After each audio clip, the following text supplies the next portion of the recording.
What's going on, YouTube? It's UngarToTheMax here. A salute to you. And I hope you enjoyed the video I did with Engraven Vids, Ivan, AK, Niner, J, 49. I believe that's his name. My apologies if I screwed it up. And a welcome to all the new subscribers who subscribed based off the video last night. Welcome aboard. As I said, my YouTube name is UngarToTheMax. My real name is Josh. My channel is pretty much a variety sports channel. But I primarily focus on these topics: the UFC, Columbus Blue Jackets, Cleveland Browns, Cleveland Cavaliers, and I mix in some college football here and there. But right now, I am doing a live stream for at least the first half of Florida against Michigan. I thought this was the Citrus Bowl, but I stand corrected. It is the Chick-fil-A Peach Bowl. And I am honestly split on who to root for in this game. I don't know who to root for. And here's why. I think originally I think I was leaning towards Michigan, and then I switched to leaning towards Florida. I don't know, because here's the thing. I've always been a huge Florida Gators fan. My cousin and uncle, who live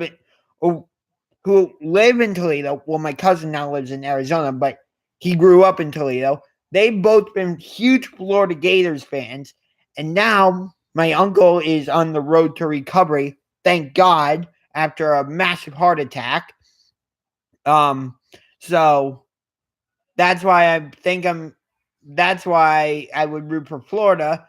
But by the same token, my sister went to the University of Michigan, and I've been to 3 Michigan games with her, although I'm 1-2 in those. But I'm kind of split. And the last time I did a live stream involving the Florida Gators was for the rivalry game between the Florida Gators and the Georgia Bulldogs. And things did not go well for the Gators in that game. So I'm split. And right now, Florida looks lost. So I don't know. Who should I root for? Should I root for Florida or should I root for Michigan? Who do I root for? I don't know. Do I just stay neutral? Or do I lean towards Michigan? Do I lean towards Florida? Do I stay neutral? I don't know. Franks, then he does nothing. So after stopping Michigan on 4th down, Florida comes out on offense and they do nothing. Great job, Florida. Your defense stepped up. But Felipe Franks, you did this. You went like this. Boom. So go check out the video I did with Engraven Vids last night. It's about 3 hours long, but it's a lot of fun. It was a Google Hangout session, and it's called and I'll put a link to it in the description, but it's called Can Ravens Really Beat Baker Mayfield and the Cleveland Browns? So I feel a little bit outnumbered in the video because I'm the only Browns fan. I'm surrounded by 3 Ravens fans. You got Ivan Evans, AK, Engraven Vids, and Nerome. Nerome doesn't have a YouTube channel, but still, he's a Ravens fan. And then you have Niner J49, who's a San Francisco 49ers fan. And I did make a slight mistake, I think, last night, because I said that the 49ers are coming to Cleveland next season. I made a mistake there. It is actually that the Browns will be going to San Francisco next season because the AFC North plays the NFC West. So The Seattle Seahawks will be coming to Cleveland. The Los Angeles Rams will be coming to Cleveland. And the Browns will be at Arizona and at Arizona and at San Francisco. There we go. And then the Browns will also be playing the AFC East. So they'll be at the New England Patriots. They'll be at the New York Jets, home for the Miami Dolphins, and home for the Buffalo Bills. Let me double check. But I'm pretty sure it's that they'll be home for. Let me double check on this. Yes. So home opponents for next season for the Browns. Buffalo Bills, Miami Dolphins, Los Angeles Rams, Seattle Seahawks, AFC South, same place finisher, Baltimore Ravens, Cincinnati Bengals, and Pittsburgh Steelers. And then our away games. At the New England Patriots, at the New York Jets, at the Arizona Cardinals, at the San Francisco 49ers, at AFC West, same place finisher, at the Baltimore Ravens, at the Cincinnati Bengals, and at the Pittsburgh Steelers. So those are the Browns' opponents for next season. And actually, I can tell you the Browns' opponents for the 2020 schedule as well. Actually, I can tell you the Browns' opponents for 2019, 2020, 2021, 2022, and 2022. So let me just do that super quick. So I already told you 2019. So here's 2020. Home opponents: Houston Texans, Indianapolis Colts, Philadelphia Eagles, Washington. Again, I respectfully choose not to say the team name for Washington. I find that name and logo to be extremely racist and discriminatory. So I choose to say Washington. I will not say that team name. So Washington, AFC West, same place finisher, Baltimore Ravens, Cincinnati Bengals, and Pittsburgh Steelers. 2020 away opponents: at the Tennessee Titans, at the New York Giants, at the Jacksonville Jaguars, at the Dallas Cowboys, at the AFC East, same place finisher, at the Baltimore Ravens, at the Cincinnati Bengals, and at the Pittsburgh Steelers. 2021 home opponents: home against the Denver Broncos, home against the Oakland Raiders, but I think they will be the Las Vegas Raiders at that time, home for the Chicago Bears, home for the Detroit Lions, home for AFC South, same place finisher, Baltimore Ravens, Cincinnati Bengals, and Pittsburgh Steelers. Now the away opponents: at the Green Bay Packers, at the Kansas City Chiefs, at the Los Angeles Chargers, at the Minnesota Vikings, at the AFC East, same place finisher, at the Baltimore Ravens, at the Cincinnati Bengals, and at the Pittsburgh Steelers. And finally, 2022 home opponents: home for the Patriots, home for the Jets, home for the Saints, home for the Buccaneers, home for the AFC West, same place finisher, and home for the Ravens, Bengals, and Steelers. And then for 2022 regular season away opponents, at the Atlanta Falcons. Hang on, I'm just texting my cousin back.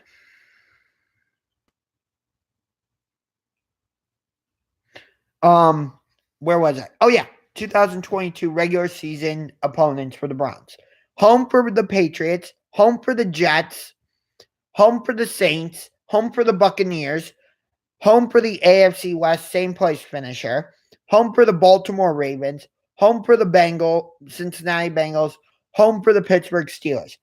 And then we're at the Atlanta Falcons, at the Buffalo Bills, at the Carolina Panthers, at the Miami Dolphins, at AFC South, same place finisher, at the Baltimore Ravens, at the Cincinnati Bengals, and at the Pittsburgh Steelers. So those are the upcoming opponents for the Browns. Hey, what's up, George Mollahan? What's up, brother? But seriously, go check out the chat, the preview video for last night that I did last night with Engraven Bids, Ivan, Naromi, and Niner J49. Who knows? I might do a video with him next year for the Browns 49ers game. We'll see. But go check it out. It's a lot of fun. We did a lot of laughing.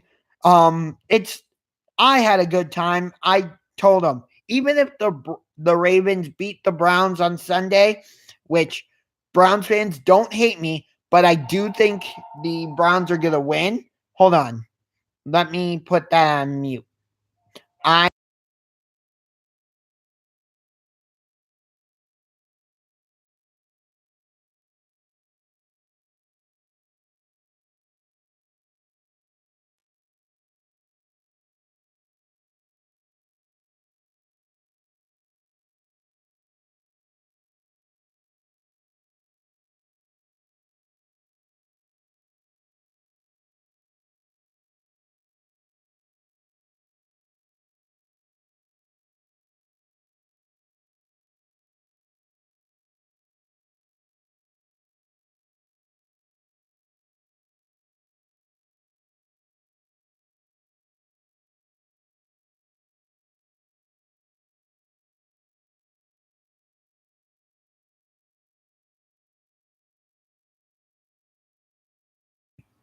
My apologies about that.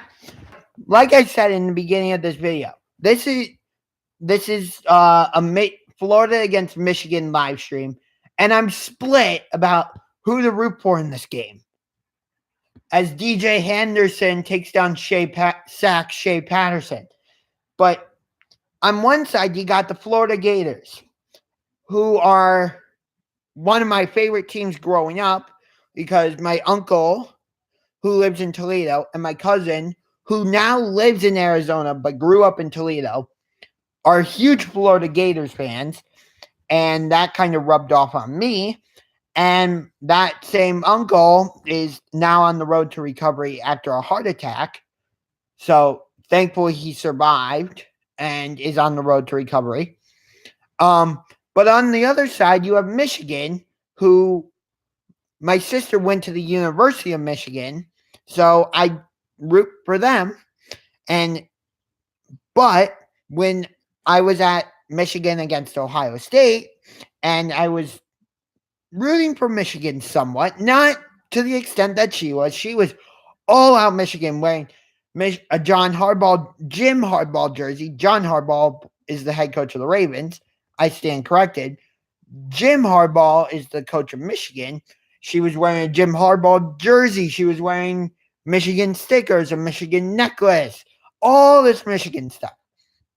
Me, I was just wearing a Michigan hat, and I was wearing a Notre Dame College Falcons sweatshirt because my school, Notre Dame College, was playing Hillsdale in the first round of the Division II playoffs. So I wanted to support them. But who do you think I should root for in this game?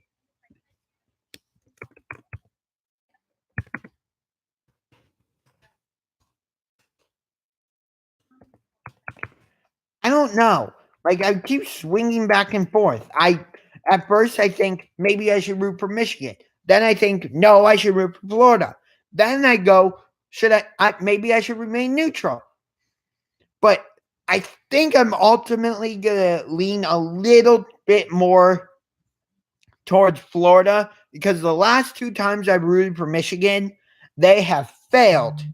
Although the last time I did a live stream that supported the Florida Gators, they also failed. So I don't know. But again, I think I'm going to lean a little bit more towards Florida. No, I'm going to lean, I don't know. You know what? No, I'm going to lean a little bit more towards Florida. Yeah.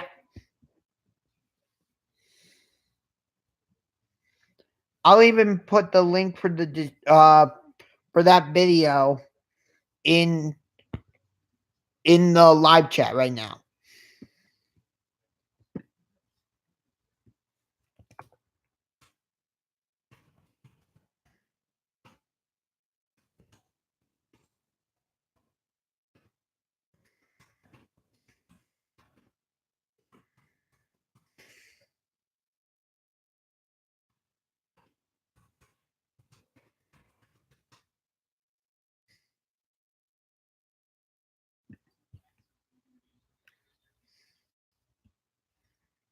We're gonna let Ivan take.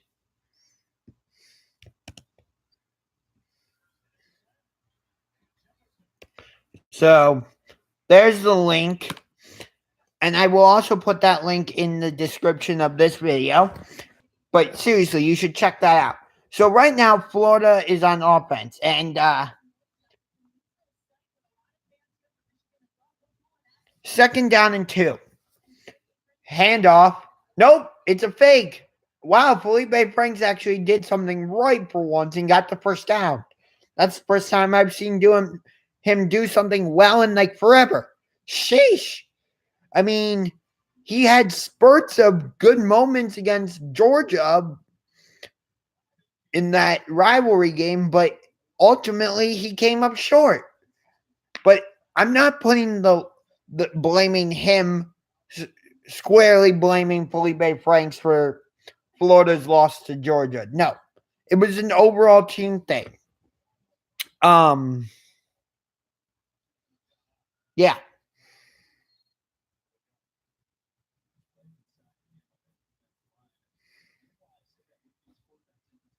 Hang on, I'm just writing something on my phone.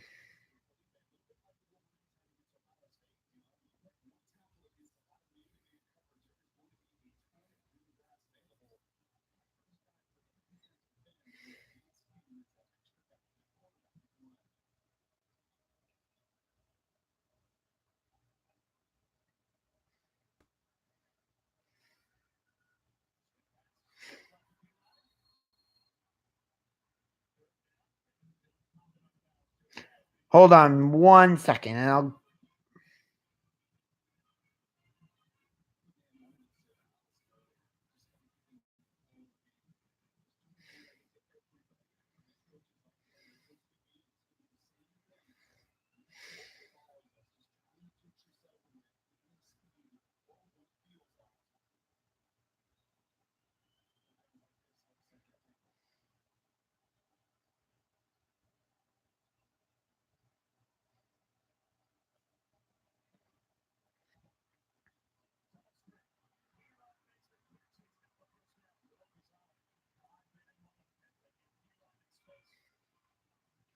YouTube.com/watch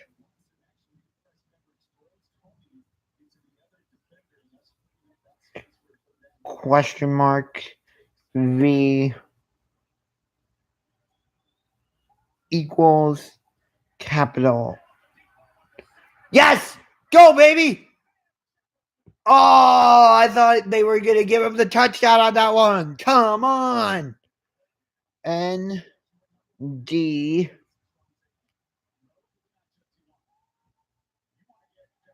ND PSU MHLVEQ. Check out that. Okay, there we go.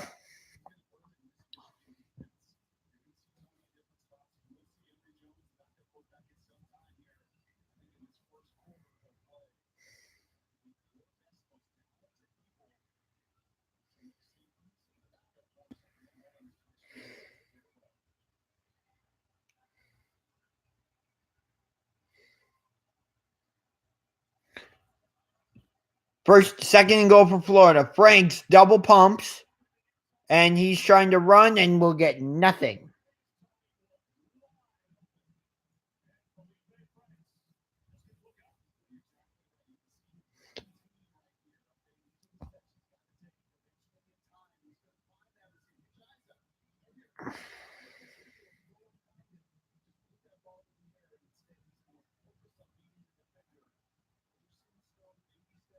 All right.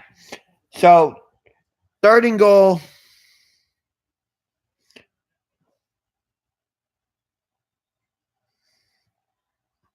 So, third and goal for Florida. Can Franks punch it in? Franks looks to pass. It is no, broken up.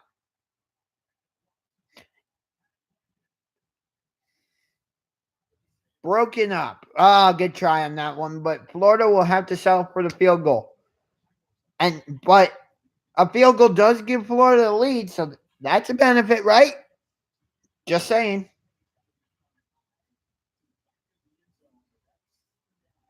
So Evan McPherson leads the FBS freshman with 88.2% completion, or makes, I should say. So this should be a chip shot. It's about a 21-yard attempt, and it's right down the middle and good. So Florida takes a 3-0 lead. So for that, I do the Gator chomp. Because like I said, I'm leaning a little bit. I think I'm slightly leaning towards Florida in this game. Just saying. Hey, Gangrene. What's up, buddy? What's up, Gangrene David? Yo.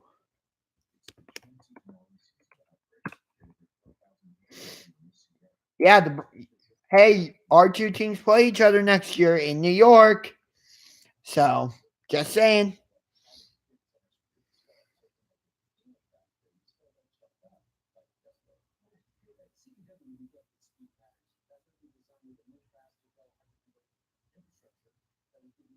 Yeah. Yes, you do have our entire division next year. It's AFC North against AFC East. Yeah, we're at the we're at the Patriots, at the Jets, home for Buffalo, and home for Miami. Baker will come to NY and get squashed, and so will Pittsburgh. Ooh, okay, so those are some funny words, dude. I wish I knew how to bring you on camera to a YouTube live stream, but unfortunately I don't. But are you sure about that? I mean, look at what Baker Mayfield did to you guys on Thursday Night Football this year. So are you sure? Are you sure about that? Just saying. Although I have to say, you guys were probably game playing for Tyrod Taylor. So, but Baker Mayfield already did it to you once. I think he can go on the road and do it to you again. But we'll have to see. I mean, he struggled against good defenses. I'll say that.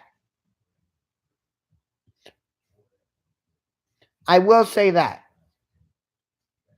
I'm just having some fun, but we played you in Cleveland the last 3 years in a row. Yeah, I know. Is that just because we finished in the same place on the record as you?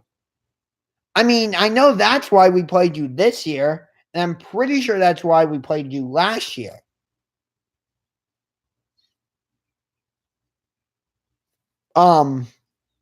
I don't know why it's been in Cleveland the past 3 years though. I'm not sure. And for some reason the audio doesn't seem to be working. And it's not my TV, it's not on mute or anything. It's for some reason the sound isn't.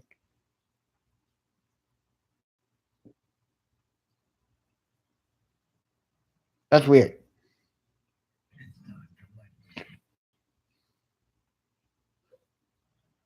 I'm streaming both games today. Going to be rooting for the Sooners. Yeah. Oh, you're talking about with the two playoff games. I think I'm going to lean more toward. I think Clemson, even without Dexter Lawrence, I think Clemson can beat them. Alabama's got arguably the best defense in all college football. I don't. I'm going to become a Sooner fan. I think they upset Alabama, and I think Clemson beats Notre Dame. Okay, so you're saying the national championship is going to be Clemson against Oklahoma. Who do you think wins that matchup?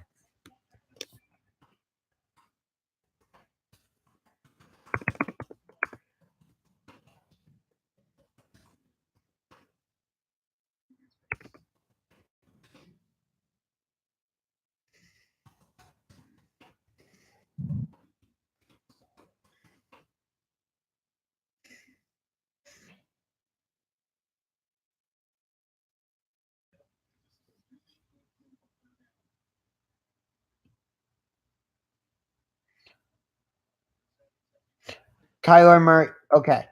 I'm trying to keep it.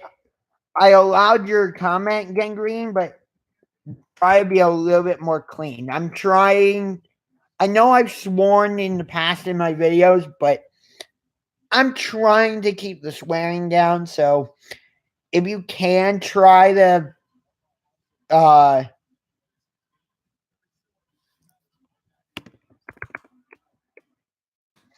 try to keep the swearing down. Hey, no, I'm not mad at you or anything. I'm I'm trying to cut it down in my videos too. Hey, no problem. Though. I'm Shea Patterson. Ooh, nice pass. Were you I have a question for you.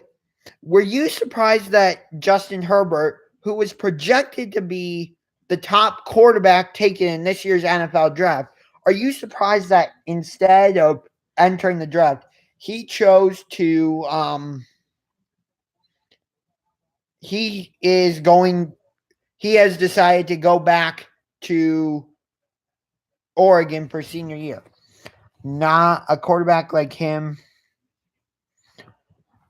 See, I have the same feeling about Dwayne Haskins. I think he's coming out as a freshman. I think it's too soon. There are some quarterbacks that I think made sense to come out as a freshman. Jameis Winston should not have. I think you're seeing it in the NFL. Like last week against Dallas, he couldn't throw a beach ball into the ocean if he was standing right in front of it. Yeah, true. We both have our quarterbacks already. Although I think Darnold still needs a little bit more. Iverson blogs. Steelers got screwed. Oh, what? Why do Browns fans trash Jets fans for praising Sam Darnold? I have no idea what you're talking about. Iverson vlogs. Steelers got screwed. Oh, if you're talking about in that Saints game, I don't know if the Steelers got screwed as much as it was the Saints made more plays than the Steelers. And I think Mike Tomlin made the right decision going for it on fourth down. I don't know if I don't think he made the right decision, made the decision in the right way though. If that makes sense. Steelers aren't making the playoffs. Well, you don't know that. I mean, even though I'm a Browns fan, well, I'm sorry, Iverson blogs, but I am going to agree with you. Even though I'm a Browns fan, and you know I'm a Browns fan, I've supported the Browns all season long. I guess this has become more of a Cleveland Browns vlog live stream, which I'm totally fine with. Hey, live streams change all the time. Guess what? This was supposed to be a Florida against Michigan Citrus Bowl live stream or Peach Bowl live stream. Guess what? I'm fine with this being the NFL live stream. I am totally cool with that. If that's how this is going to go, so be it. So the I want to start with your comment. The Steelers aren't making the playoffs. And that's why, you know, we can do all this talk and you can hear all the analysts say, well, I think this is the way the game should go. And, the Ravens have the best defense and blah, blah, blah, blah, blah. And, Baker Mayfield has struggled against good defenses on the road. But guess what?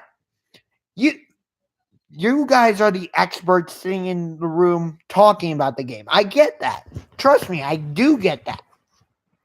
But you're not the one going out on the field and making the plays. Baker Mayfield better play like Tom Brady tomorrow. I mean, it depends on how many possessions he gets, honestly, because the Ravens are with how the Ravens. Oh, nice play by Shea Patterson to the receiver. Now, why couldn't you have played? Now, Shea, why couldn't you have played like this against Ohio State? Come on. But Baker Mayfield better play like Tom Brady. I mean, I don't know how he can do that because like I said, it all depends on how many possessions he gets because the Ravens don't pass the ball that much. They are a running team. They are a run first offense. Whether it's Lamar Jackson or Gus Edwards or sometimes Alex Collins, it's one of those three. You don't really see it. You don't really see. What do you want, Remy Dog? Hi, big girl. You don't really see. That's my dog. She wanted to say hi. Um, what was I just saying? Oh, hang on. I gotta let my dog out, I think.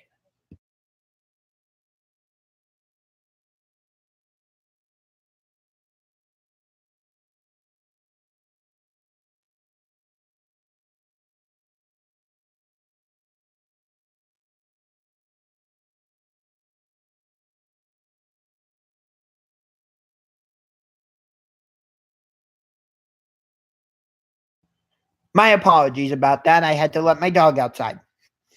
Or one of my two dogs, I should say. But like I said, I get what you're thinking. Iverson blogs and saying that Baker Mayfield better play like Tom Brady tomorrow. But it depends on how many possessions the Ravens give him. It's that simple. So 3rd-and-1 for Michigan now. And they're just a little bit before the 10-yard line. Hang on, I gotta go let my dog in now. They run it and get the first down. Hold on 1 second. I will be right back. Just gotta let my dog in.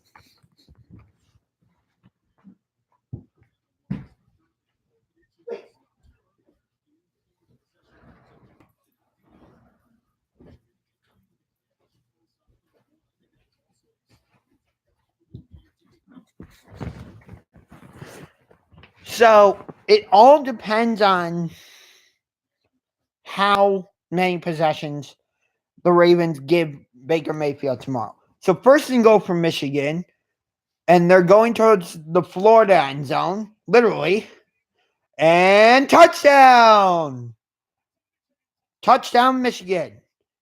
And I'm going to do the fight song. Hail to the victors, valiant hail to the conquering heroes, hail, hail to Michigan, the leaders and best go blue. Hail to the victors, valiant hail to the conquering heroes, hail, hail to Michigan, the champions of the West go blue. But there are Browns fans trashing Jets for praising Sam Darnold for playing well, and they're all saying, but Baker's been doing it all year and whatnot. I still don't get why Browns fans would be like trash talking Jets fans for praising Sam Darnold. That doesn't make sense to me. Seriously, I don't understand that. But I don't know if Baker Mayfield's gonna be able to. I don't think Baker Mayfield can play like Tom Brady. That's too much. But if he can play like the quarterback how he's been playing the past few games against Cincinnati, Carolina, um, Atlanta, Cincinnati again, and not play how he did against Houston, he might have a chance. But here's the problem. Last time he faced a really good defense on the road, which was in Denver and in Houston, Baker struggled. Now, against Denver, we were able to get the win 17-16. But against Houston, we struggled against that defensive front of J.J. Watt, Whitney Merciless, Jadeveon Clowney. And we did struggle a little bit against the Broncos' defensive front with Bradley Chubb and Von Miller. Now, I wouldn't say Baltimore has a defensive front to the caliber of Houston, maybe to the caliber of Denver. Maybe.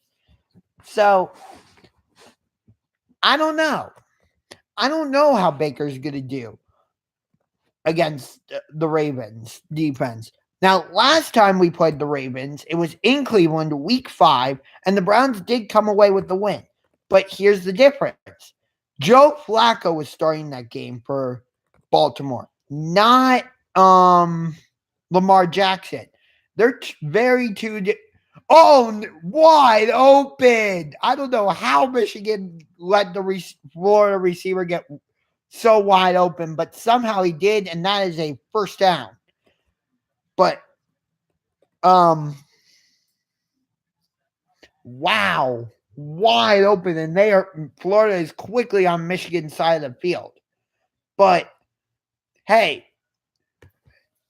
what's interesting is Baltimore hasn't clinched anything. So if Baltimore loses to the Browns tomorrow, they're not in the playoffs.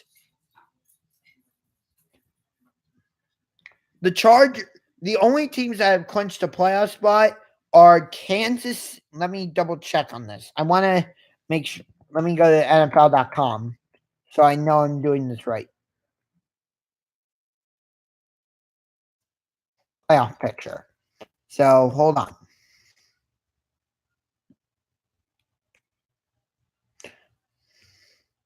So yeah, the Chiefs have clinched a playoff spot. The Patriots have clinched a playoff spot. The Texans have clinched a playoff spot. And the Chargers have clinched a playoff spot. The Colts still need to clinch. The Ravens still need to clinch. And the Titans and Steelers are both in the hunt. On the NFC side, the Saints have clinched. The Rams have clinched. Seahawks have clinched. Cowboys have clinched. And the Bears have clinched. It all comes down to the last playoff spot between the Vikings and Eagles. The Vikings just need to beat the Eagles, or Vikings just need to beat the Bears, and they're in the playoffs. But if the Bears beat the Vikings and the Eagles beat Washington, then the Eagles are in the playoffs. Again, I choose not to say the team name for Washington. I think that name and logo is very racist and discriminatory. I hate that they are not willing to change that logo. I really wish they would, but they're not. Hold on 1 second. Let me grab my iPad and I'll show you something. Where is my iPad down? Aha.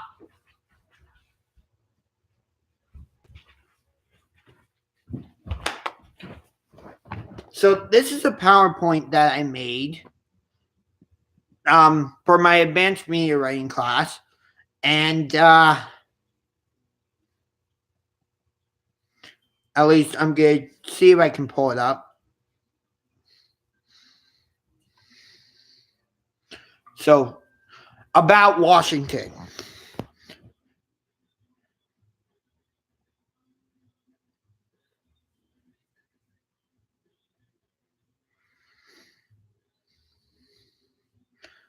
Oops.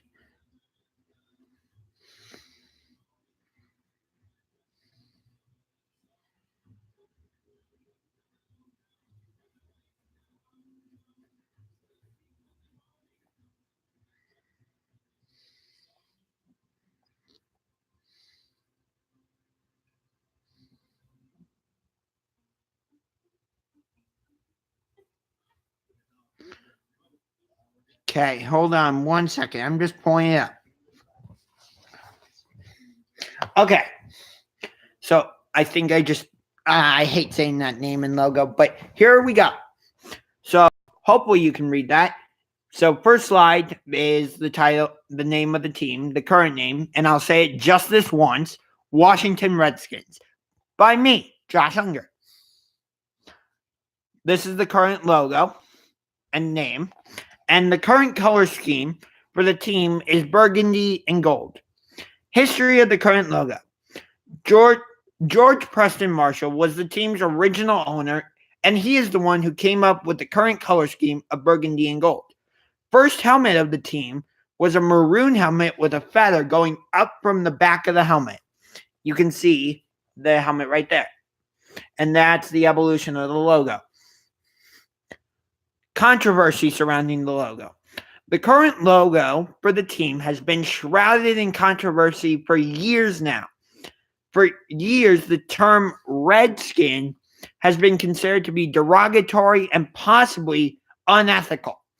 And you also see Native Americans and other fans outside their stadium protesting, just like at Cleveland Indians games when they had Chief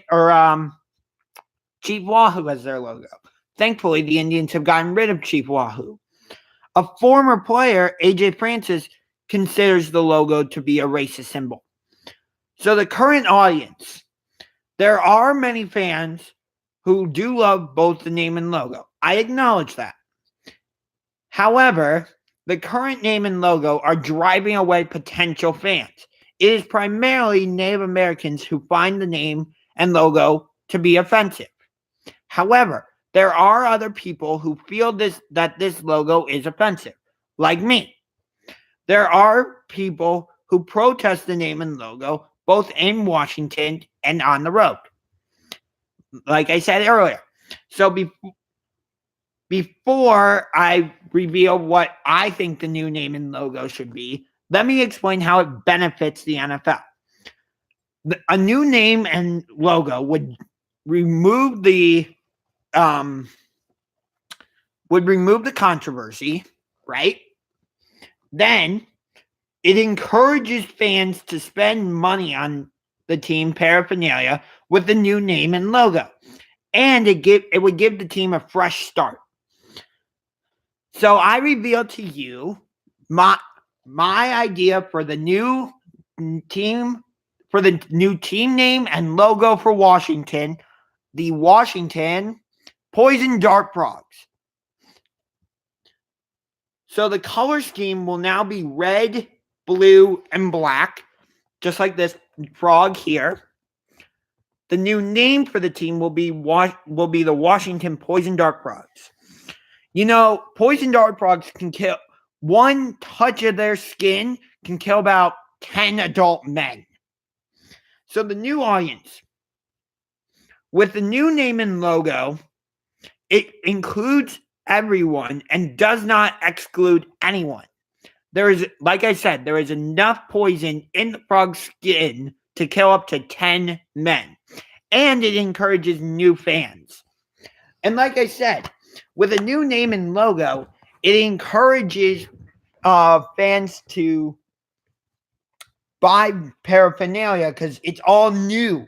So I think Washington should change their name to the Poison Dart Frogs. What do you think? If Washington were to do that, would you support that? Would you support the name change?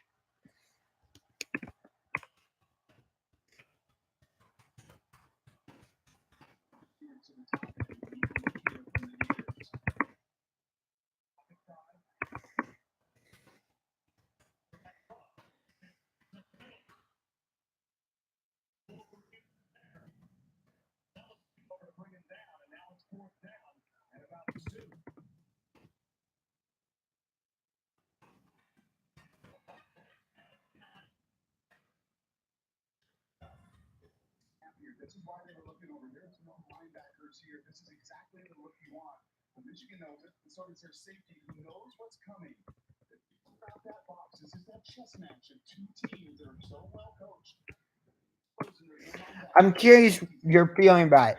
If Washington were to change their name to the Poison Dart Frogs, would you support it? As Florida is going for a field goal and they cut the lead to 7-6 after Felipe Franks could not quite get enough on the quarterback run to get the first down. So they had to settle for a field goal. So, let's check in on South Carolina against Virginia. The Belk Bowl. But I'm still surprised that Kyler Murray, who won the Heisman Trophy, he's he's going to play with the Oakland A's in baseball. I just find that really interesting. Like, I'm not saying he shouldn't have played quarterback, but I don't know why he played college football if he's going to go into baseball. It doesn't totally make sense to me. I'm a little bit confused about it. Right now, Virginia is up 7-0 against South Carolina. So that's cool.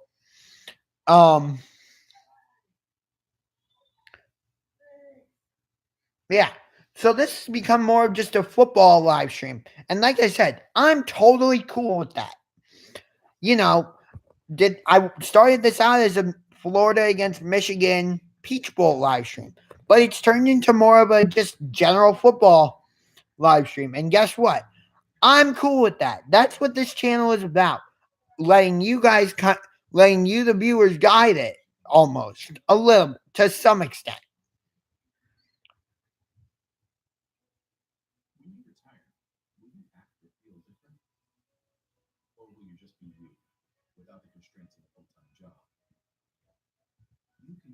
Yeah.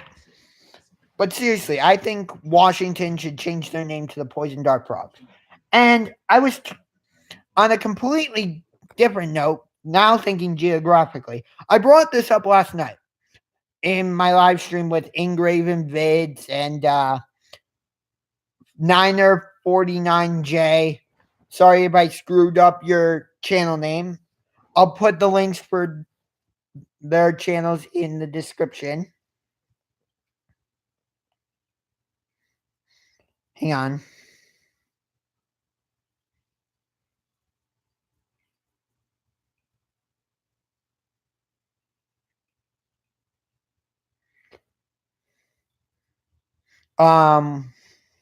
What was I just saying?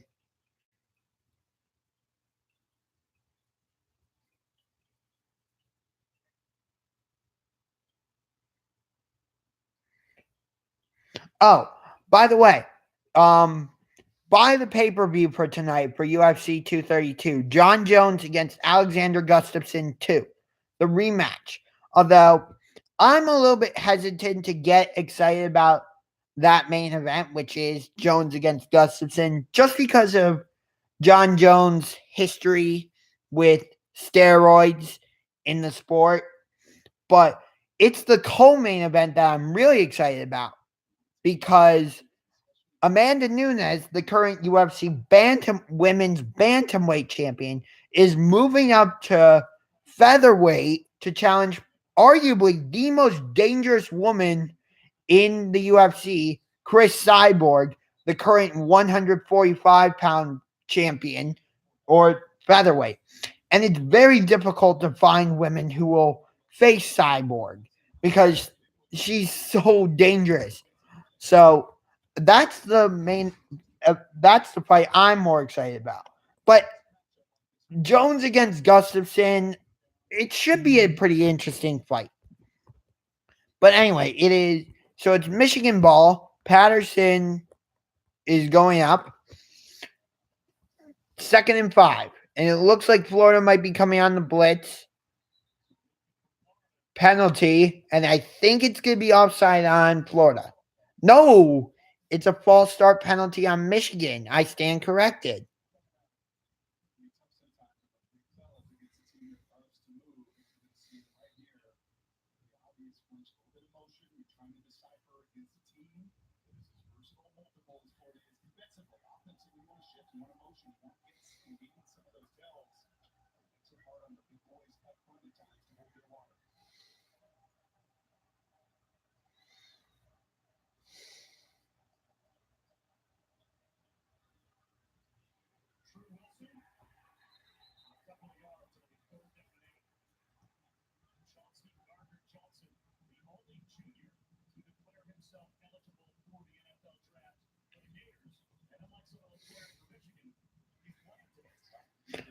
And I still find it interesting that a bunch of the Michigan players who declared themselves eligible for the NFL draft are not playing. I don't know if I, as an NFL GM or a scout, I don't know if I like that. Honestly, how do you feel about that? Do you think that if a player, Shea Patterson, no, he is not going to get the first down. But here's my question. If you were an NFL GM or an NFL scout, and there's a particular player you're scouting, and they decide not to play in the bowl game, how would you feel about it? Would you like choose not to draft them then, or what? Would you move them lower down your draft board? How would you feel about it? I'm curious what you have to say about it. How would you feel about it? So 4th and 1, and Michigan is punting it back to Florida. And I'm at least going to live stream for the final 10 minutes of the first half. Yeah. Let's check in on South Carolina and Virginia. And it is commercial break there too. Okay, I'll check in on college basketball, BYU at Mississippi State, I guess. BYU is up, or Mississippi State is down 50-40. Ooh, who's Kentucky playing at? Oh, Kentucky's playing at Louisville today.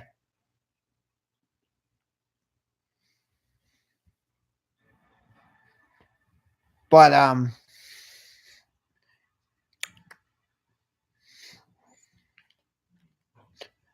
what can I say? I like that the Browns Ravens game got moved to the 4:30 slot because more people will actually be able to see what the AFC North is all about. And I was saying this with the guys last night. I think the Steelers are on the downturn. The Bengals are the garbage. I think the Bengals are now the garbage pit of the AFC North. And this division, I think next year could come down to Ravens against the Browns. Could come down to Browns against Ravens. I really and truly believe that. I mean, we don't know. Granted, we don't know what Mason Rudolph and Josh Dobbs are going to be for Pittsburgh next year, or whenever Ben Roethlisberger decides to retire.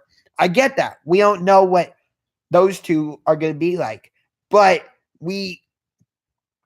what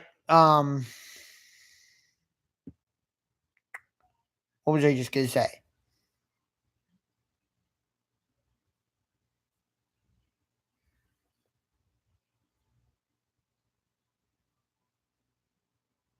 What was I just going to say? Shoot. I lost my train of thought.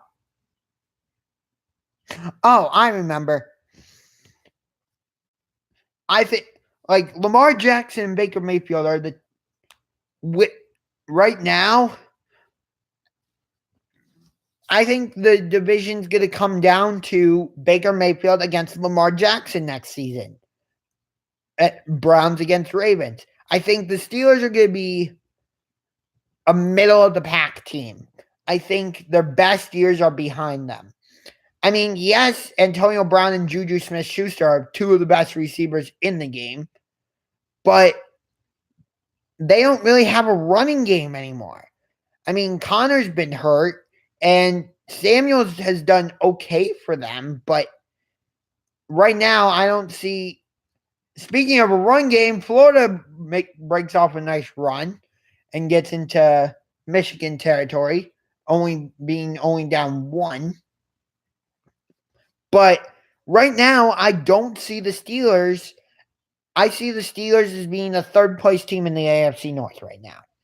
I think it's going to come down to Ravens, Browns. But even though I'm a Browns fan,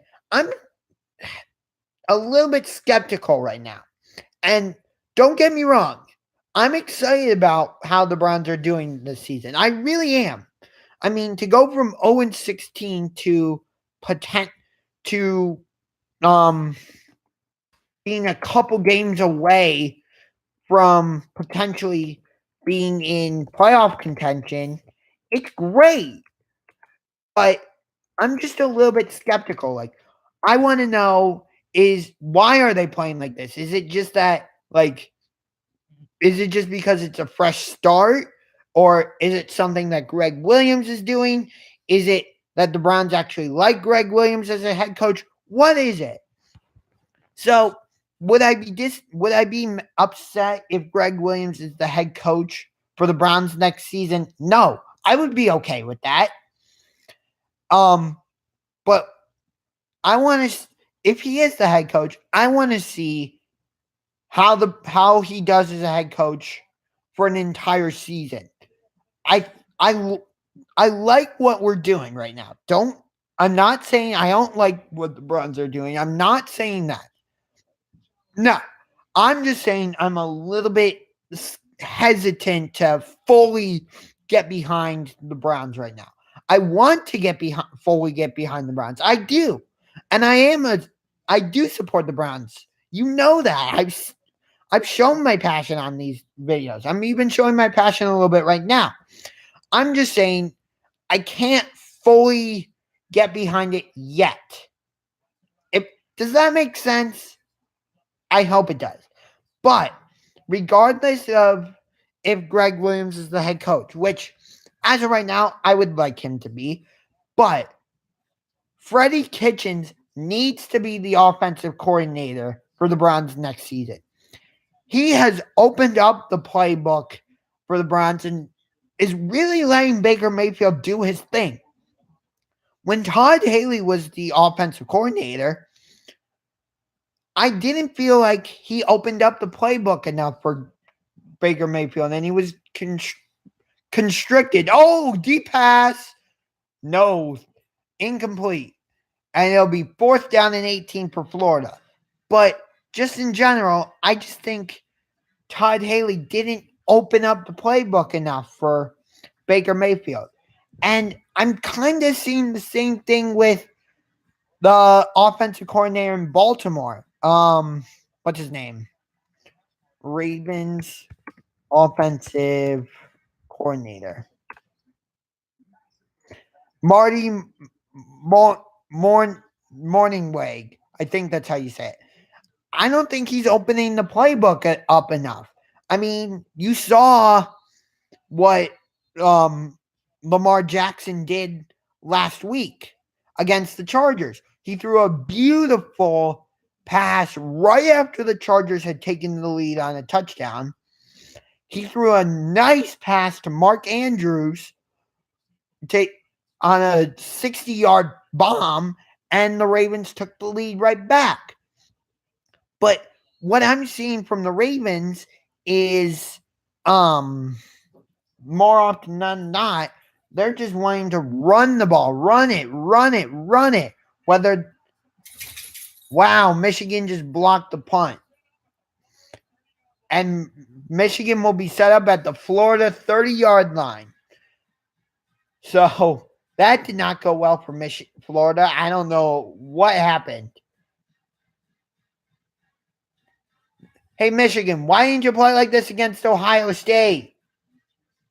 I mean, Jim Harbaugh has not been able to beat Ohio State, regardless of who's been the head coach. Whether it's been Urban Meyer or somebody else, Jim Harbaugh, since he's been at Michigan, has not been able to beat Ohio State. And that's what he was brought in for. And guess what? He has failed miserably.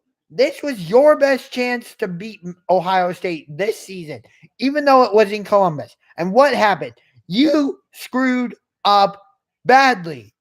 You were the favorite going into this game, Jim Harbaugh. You were the favorite. And what happened? You got slapped in the face. Badly, you got slapped in the face. I mean, it wasn't even close. It was 62-39. Are you kidding? You're the number 4 team in the country. You should be, and your defense has been arguably one of the best defenses in college football this season. And you go out and get shredded for 62 points. I mean, come on. What? What? Shea Patterson, he just fell down. Wow. Wow. Well, this game's going well for Michigan, isn't it? No. I mean, you block the punt, and then your quarterback just falls down. Like, I'll just have a seat. What? It's now third down. 3rd and 14.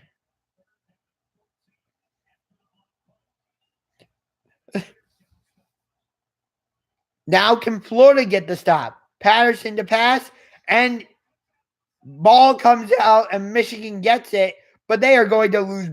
Nope. The guy picked up the fumble and got some yardage, but not very much. And Michigan did not go well at all. Like, you get the blocked punt, but do you do anything with it? No. You do nothing. You get excellent field position. You should punch that ball in the end zone. But no, your offense sputters and does nothing. And you have to settle for a field goal, which Michigan gets the field goal, but still, you block a punt. You should be able to punch that ball in the end zone, damn it. Why are they... Oh, right. The UFC is coming to ESPN. I forgot. Yeah, they're moving... the UFC is moving from Fox to ESPN. So, yeah. And for UFC 234, which will be Robert Whittaker against Kelvin Gastelum for the UFC middleweight championship in Australia, which is Whittaker's home country. The prelims for that will be on ESPN.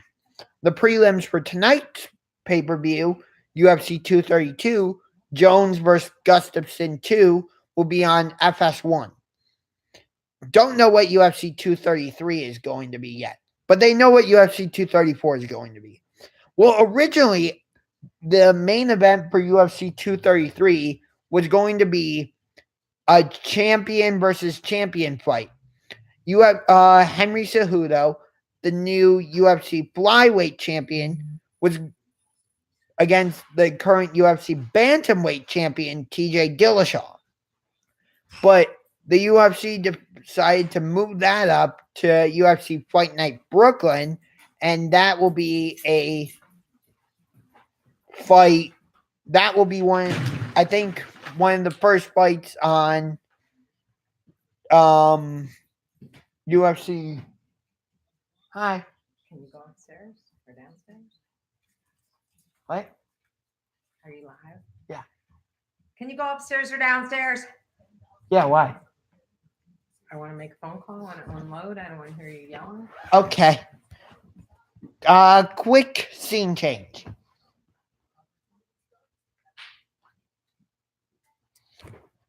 Is your TV actually getting sound? Well, let's go find out. Scene change. Scene change. Scene change. Scene change.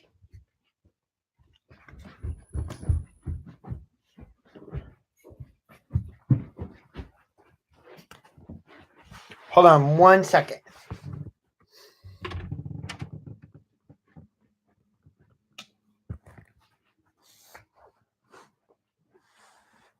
I had to change rooms. So hold on 1 second.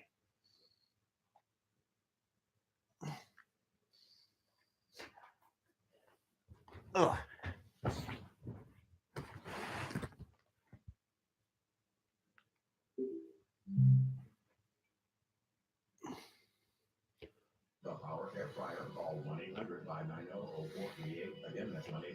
No. Hold on.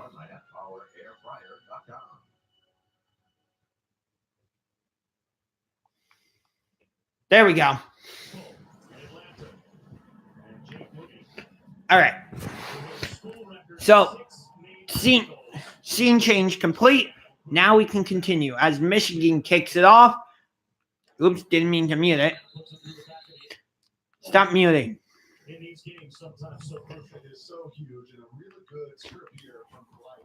So, anyway. Wow. Florida. Why did the Florida defender run away from it? You could have picked it up, dude. I don't know why the Florida defender didn't just pick it up. He could have possibly ran for a touchdown. Steelers aren't making the playoffs. I don't know.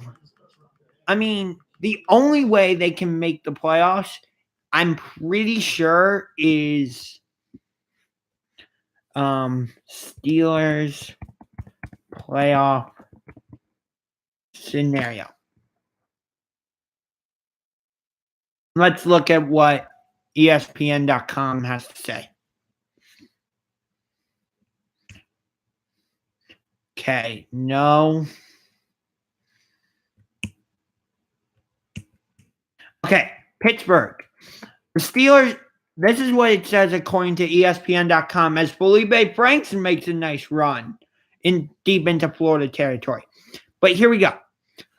According to ESPN.com, the Steelers have almost no chance to be a wild card team.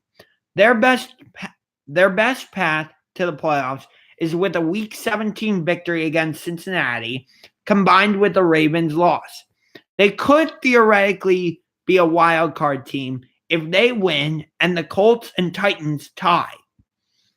So those are the two ways that the Steelers can get in the playoffs. If they win and somehow the Colts and Titans tie, or if they win and the Browns beat the Ravens. But I know I said this last night, and I think I mentioned it a little bit earlier. Why are the Ravens in the AFC North? It doesn't make sense to me. I get it. They have a great rivalry with Pittsburgh, and we might be developing a rivalry between us and Baltimore. I get that. But I just don't get why Baltimore's in the AFC North. But here's the one I really don't understand. Why are the Indianapolis Colts in the AFC South? Last time I checked, Indianapolis is in the North by Cleveland. So why are the Colts in the AFC South? So if I could, here's how I would make the divisions in the AFC. I would move the Colts from the AFC South to the AFC North and so the AFC North would be Cleveland, Pittsburgh, Cincinnati, and Indianapolis. AFC East would be New England, Baltimore, Buffalo, and the Jets. And the AFC South would be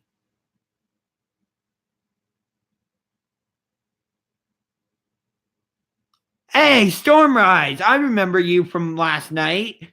What's up, big man? So I was just going over my new AFC divisions. So I'll go over it one more time. You move the Colts from the AFC South to the AFC North.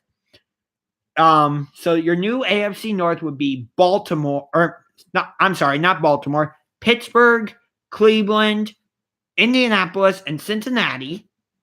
So that would be your new AFC North. Your new AFC East would be Baltimore, Buffalo, New England, and the New York, the Jets.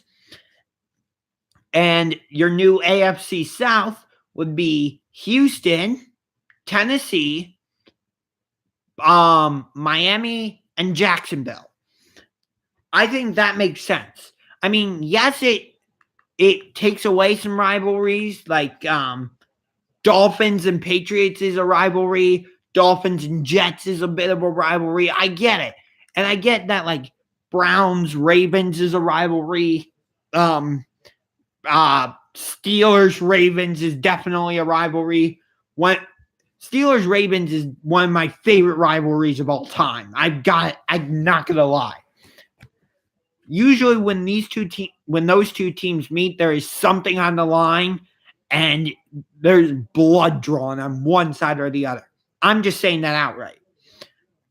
But you would also have, like, Jaguars Dolphins would be a new rivalry that forms. Like, I was at that game. There was a fair amount of Jaguars fans in Miami at Hard Rock Stadium.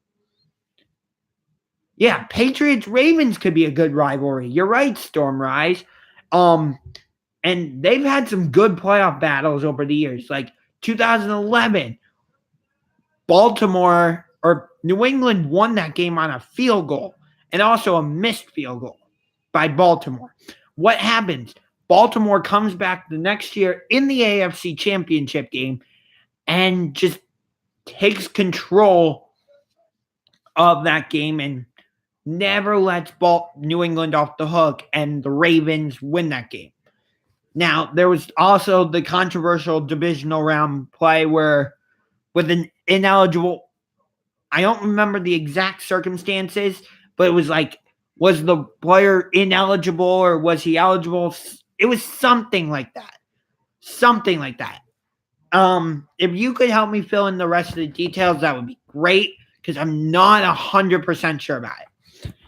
And like I said, this was supposed to be a Florida against Michigan Peach Bowl live stream, but you know what? I'm fine talking NFL. If you watched the live stream last night with me, Engraven Vids, Ivan, Narome, AK, and that Niners fan, I always screw up his YouTube channel name, but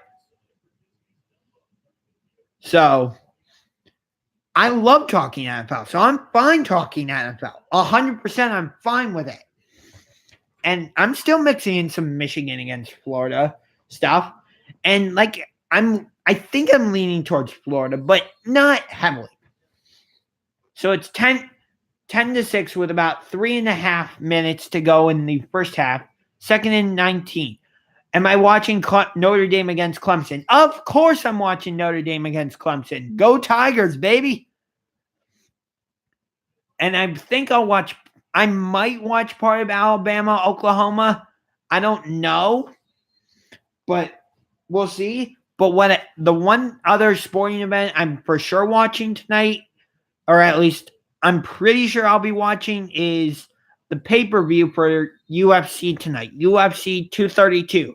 John Jones against Alexander Gustafsson 2.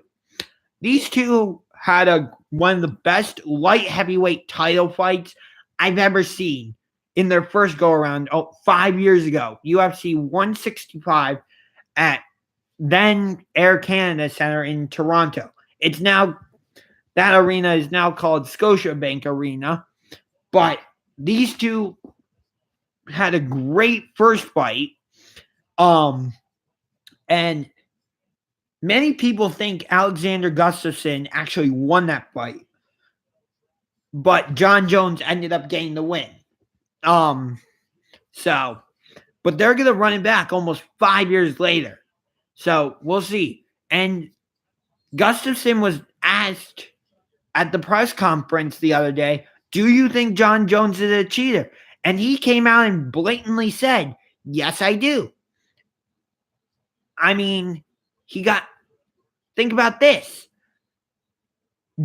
Because of a urine sample or something from John Jones, the whole fight, the whole pay-per-view and all that had to be moved from Las Vegas to the Fabulous Forum in Los Angeles, California. So yeah, but I'm a little bit hesitant to get excited about that fight because of John Jones' history with steroids and getting in trouble with it. I'm hesitant about it. But the one fight I'm very excited for, and I've already touched on this, but I'm happy to touch on it again. The 145-pound featherweight champion, as Franks goes, touchdown Florida. I told you I'm split on this because I love the Gators, but I also love the Michigan. I don't know who to root for. I think I'm leaning towards Michigan, but I don't know. I don't know. But what was I just? Oh yeah, Cyborg is the women's featherweight champion. That's 145 pounds. It's very hard to find her somebody to fight her because she is so dominant and dangerous. She is arguably the most dangerous woman on the planet. I'm rooting for Michigan. Jim Harbaugh, John Harbaugh. Is that because you're a Ravens fan, Stormrise? Are you a Ravens fan, Stormrise? Nothing. Not. Oh, cool. Hey, I got nothing wrong with Ravens fans. I even said it in the video last night. I have all three out of the three other teams in the AFC North, and Browns fans, you're probably gonna hate me for this, but I'm okay with that. The team I respect the most is the Baltimore Ravens. The Ravens have just done it the right way. I mean, you produced a Hall of Famer in Ray Lewis, a soon-to-be Hall of Famer in Ed Reed, maybe a Hall of Famer in Terrell Suggs, and Ozzie Newsome, I think, should get in the Hall of Fame for what he's done as the GM. And John Harbaugh isn't afraid to take chances. Think about this. In Super Bowl 47, the Ravens had like 4th down and like 3 or something. Yeah. But I respect everyone in the North except the Bengals. Why don't you? Okay. But I love football, so I subbed. Well, thank you for subscribing. I appreciate that. But I have to ask, why don't you respect? Hang on.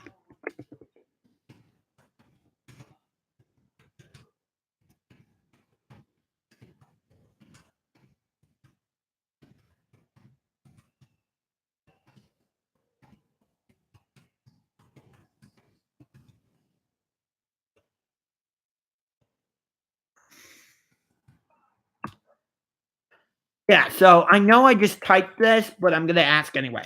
So thank you for subscribing, Stormrise, and welcome. And I said this at the top, but welcome to the channel, all the new subscribers who subscribed last night during the video, and thank you. I really appreciate it.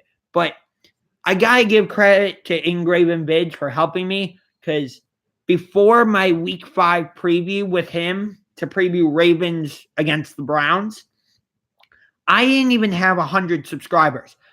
I got over 100 subscribers after that video. So really a big shout out to Engraven Vids for helping me get over 100 subscribers. I really do appreciate it. And thank you to all the subscribers. I really appreciate it. Thank you so much. You guys are what drives me to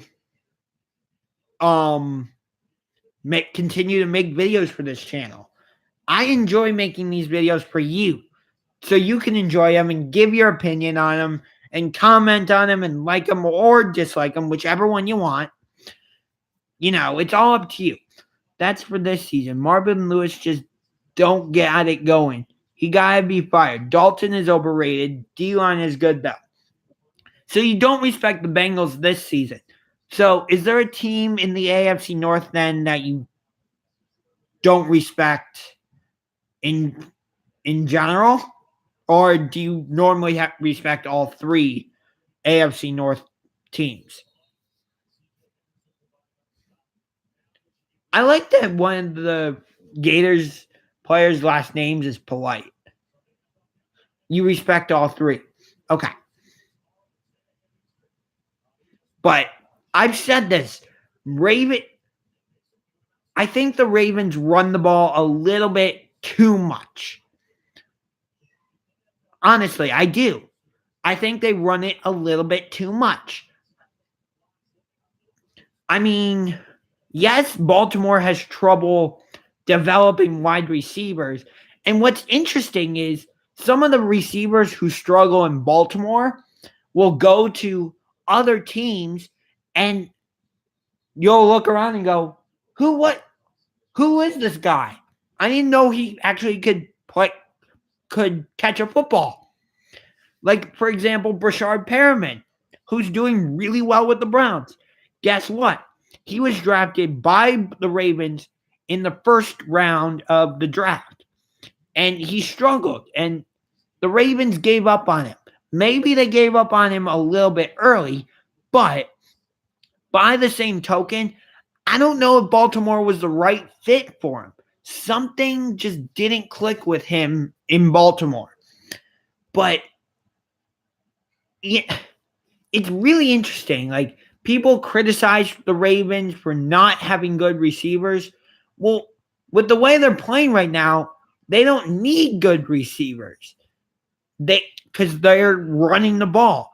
But in the playoffs, when you come up against a great defense, like maybe a Houston, maybe a New England,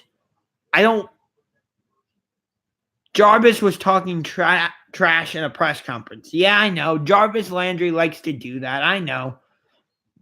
He does. But there's 51 seconds left in the first half. But I'll keep going. I'll keep going a little bit into halftime. I think I'm going to divide this live stream up into two parts.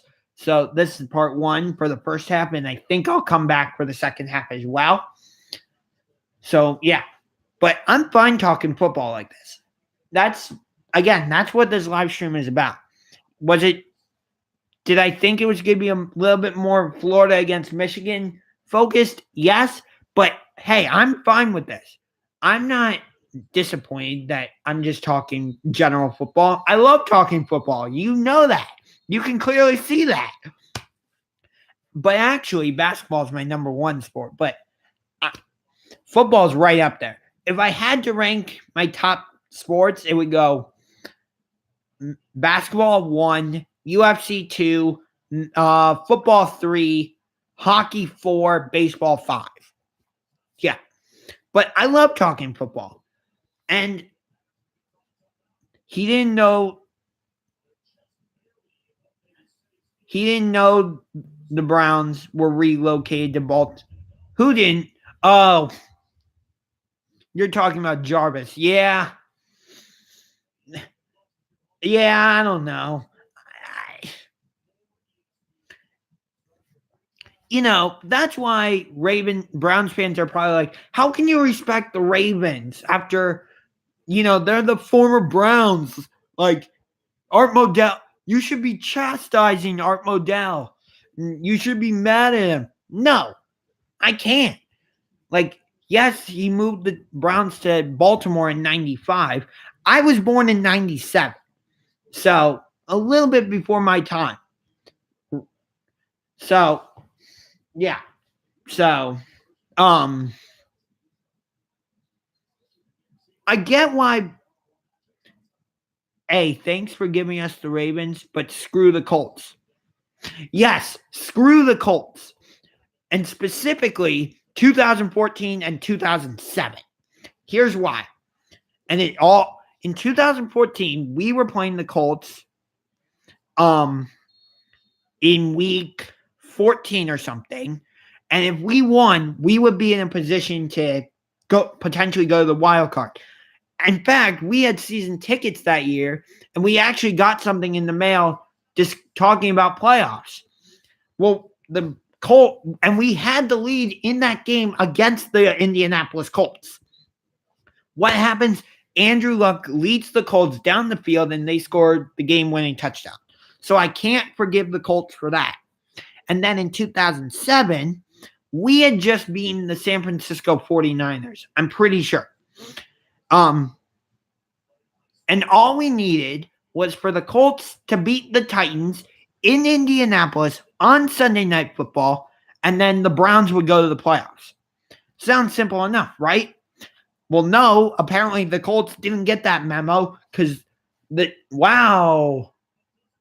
Michigan misses a field goal and they will go into halftime down 13-10. But what was I just saying? Oh yeah, all the Colts needed to do was beat the Titans in Indianapolis on Sunday Night Football, and the Browns would be in the playoffs. I think they would have been on the road in San Diego to play the Chargers. But the Titans went into Indianapolis and beat the Colts. So unfortunately, I'm sorry, but I can't forgive the Colts for those two. Two of my favorite players of all time played for the Colts, Reggie Wayne and Peyton Manning. But I'm sorry, I can't forgive the Colts for that. So even though I do think Indianapolis is going to win on Sunday, though, or tomorrow, because Marcus Mariota might not play. And even though the game is in Indianapolis or is in Tennessee, I think the Colts can get it done. And I'm not sure you want the Colts in the playoffs the way they're playing right now. I mean, they just shut out the Dallas Cowboys. Oh, wait, nope, I don't mean the Dallas Cowboys. I mean, they just shut out the Dallas Cowgirls 23-0. And then they came back and they had to come back. And I'm surprised that the Ravens and Colts isn't a huge rivalry. Well, I think the reason it's not a huge rivalry is because they're not in the same division. If the Ravens and Colts were somehow in the same division, I think it would be a big rivalry. But, I mean, Indianapolis has... What I like about the Colts is when they moved to Indianapolis, they could have changed their name. They could have changed their colors and all that. Seahawks and Packers. Okay, well, let me get to that in a minute because I see what you're doing. The reason when the Colts moved to Indianapolis needed a sense of identity and tradition. And the Colts have done that by keeping the colors and the logo and all that. So, the reason Seahawks-Packers is a rivalry is look at what's happened with them in the last few times in Seattle. First off, the NFC Championship game. Seattle was playing horribly in that game for most of that game. But in I believe it's Brandon Bostic, if he had he wasn't even supposed to be the one who got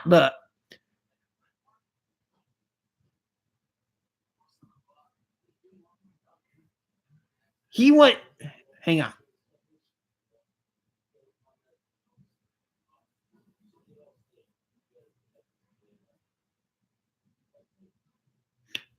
Hang on. Trying to think of how I want to say this. Brandon Bostic was not supposed to be the one who caught the onside kick from Seattle, but he tried to, and well, he screwed up. I'm trying to remove swearing from my videos. I'm trying to keep it clean more. You don't need to swear to make your video sound good. You don't. Team, keep it clean. Thanks, Engraven Vids. I'm on your team. I might swear a couple times just for emphasis, but in general, I'm going to try and keep the swearing down, or less than what I've done. But, Seahawks and Packers, they played in memorable games like the Fail Mary or, the 2014 NFC Championship game or the game in Green Bay where Seattle wins the toss and Hasselbeck goes, "We will win," and then Green Bay intercepts him. So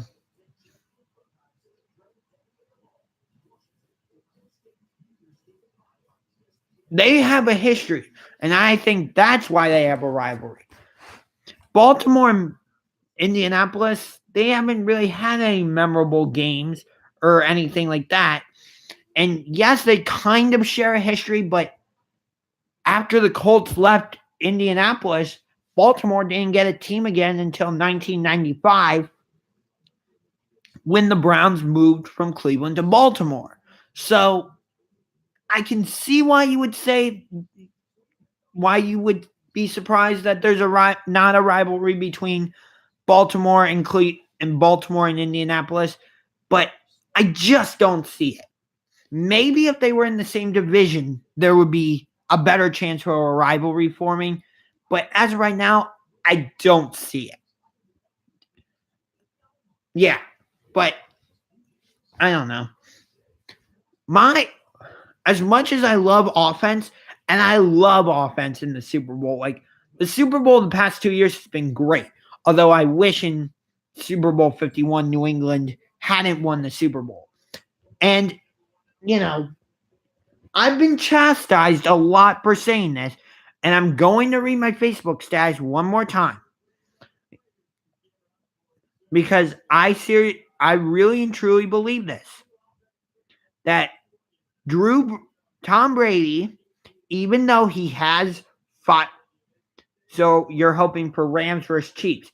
No, actually, I don't want that. I would rather have, I think I'd like to have this Super Bowl.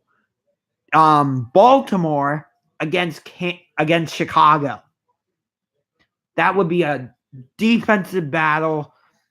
Whose defense would be better? Both defenses have played fantastic right now. You got Khalil Mack on one side, Terrell Suggs on the other.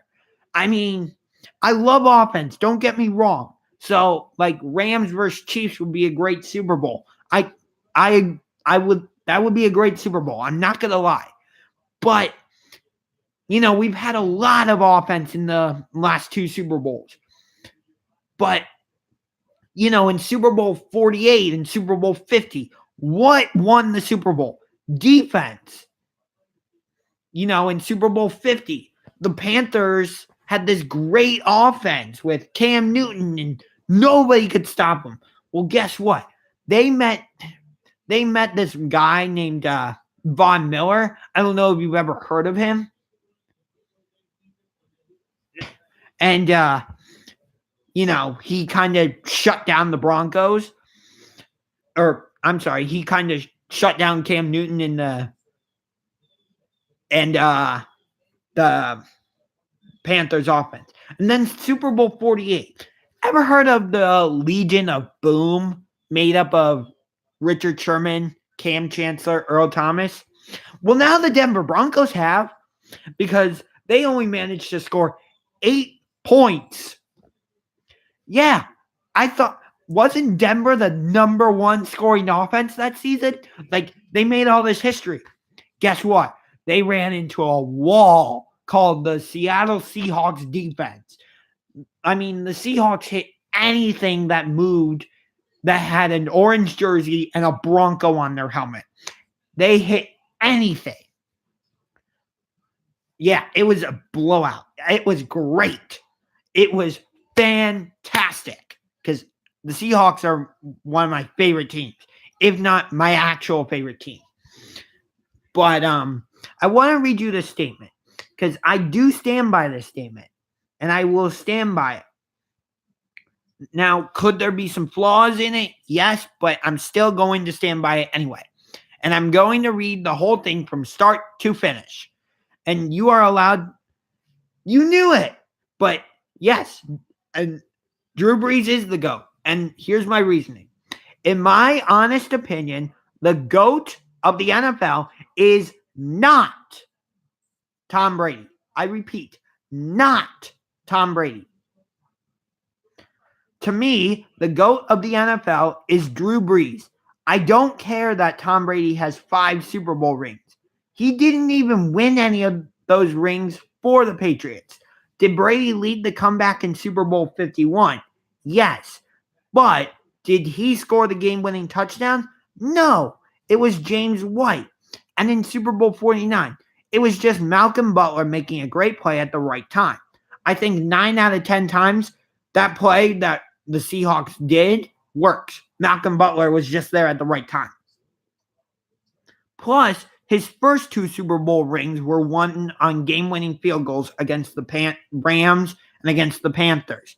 But besides the Super Bowl rings, Brady has had the benefit of having a Hall of Fame wide receiver in Randy Moss, even though they didn't win the Super Bowl because of the New York Giants.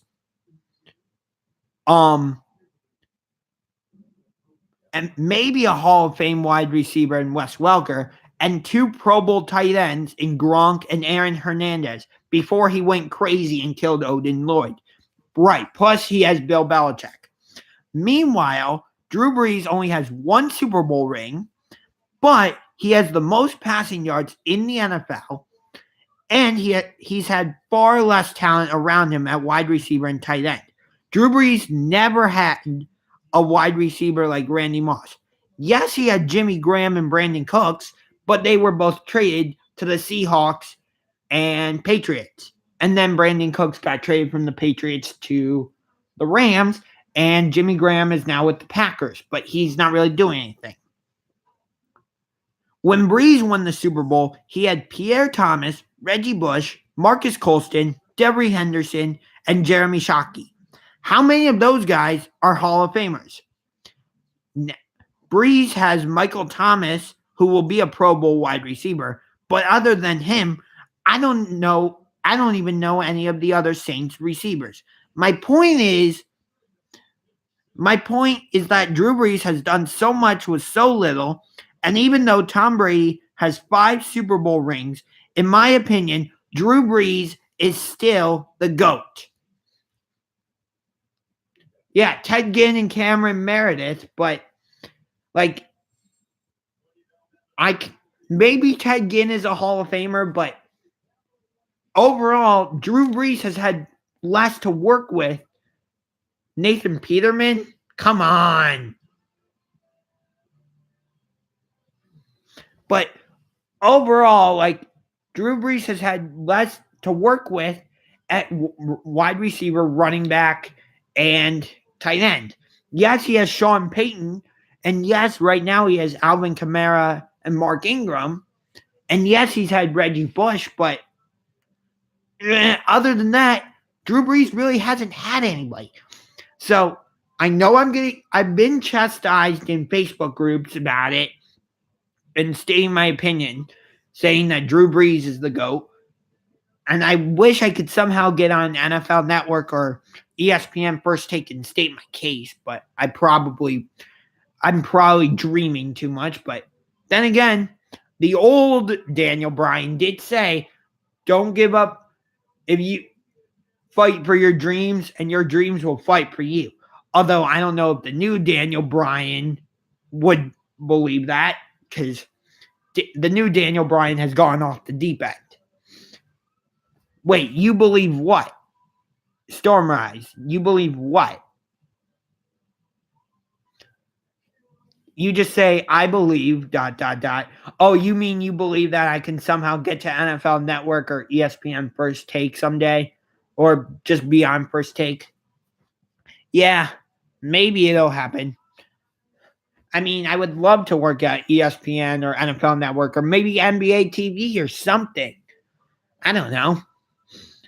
Or maybe some other type of journalism. I don't know.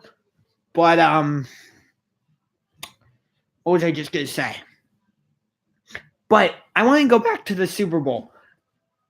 As much as I would love to see 2 high-scoring offenses, like, say, Patriots against the Saints or Chiefs against the Saints or Rams against the Patriots or Rams against the Chiefs again, what I would love is I want to see something different. Like, the Patriots are always in the Super Bowl. Like, they've been in Super Bowl 52, Super Bowl 51, Super Bowl 49, Super Bowl 46, Super Bowl 42. It's a lot. I want 2 new teams. And this year, the only returning team as of right now are the Patriots. And in the past, I've called them the New England Cheat-Riots. And I'm going to cut down on that a little bit because I understand that I say it a lot and it might get annoying. But that's the one team I will never support. Although, if for some reason the Browns depended on the Patriots to win to get in the playoffs, I wouldn't be openly saying, "Yay, go Patriots! Yay!" Like if the Patriots score a touchdown, this is all hypothetical. But again, let's say the Browns needed the Patriots to win to get to the playoffs. If the Patriots were to score, I might be like,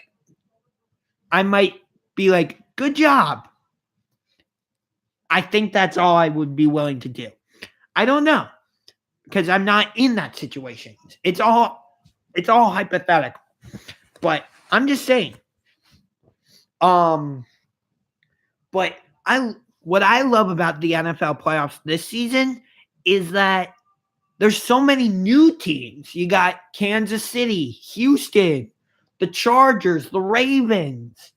And then you have, of course, the returners with Pittsburgh and New England. But and then in the NFC, you got New Orleans. They're a returner. The Rams, they're a returner. But the Bears are a new team. Cowboys are somewhat new. Seattle, nobody expected Seattle to be in. Minnesota, they were here last year. And then, of course, the Eagles, the defending Super Bowl champs.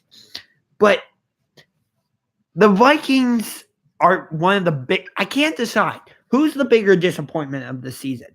The Jacksonville Jaguars or the Minnesota Vikings? Because with the Jaguars, you were potentially one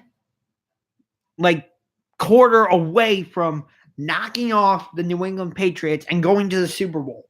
I don't think they would have won the Super Bowl, but the Jaguars were in position to potentially go to the Super Bowl.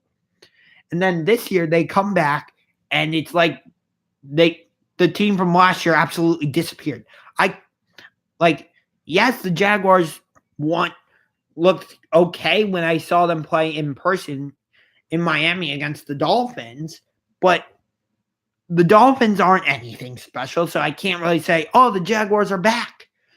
So the Jaguars have been a letdown. And I wanted to uncross my legs. I was getting a little bit uncomfortable. But let me just give you this hypothetical. And it kind of threw off the people in the chat last night, but I'm going to ask it anyway. Let's say the Ravens didn't draft Lamar Jackson, and instead the Jaguars drafted Lamar Jackson to be their starting quarterback, and then you move Blake Bortles to the tight end position. Do you think that could have worked? Do you think that hypothetically something like that could have worked? Or do you think that's too far out in left field? It's fine if you think that's too far out in left field. It's just a hypothetical. You won't offend me if you say, Josh, you're going a little... Sorry about that. You won't offend me if you say, Josh, I think you're going a little too far by saying that. Trust me, you won't.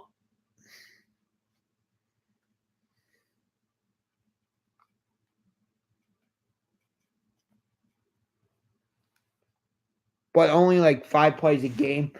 I don't know.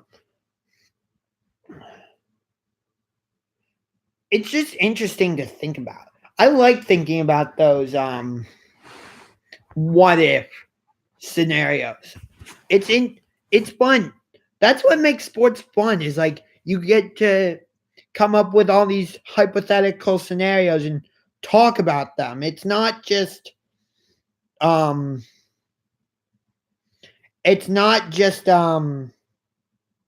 what's the word I'm looking for? It's not just Brady as a halfback. Oh, that's funny. If only he had made. I wonder how the game would have changed in the Super Bowl last year.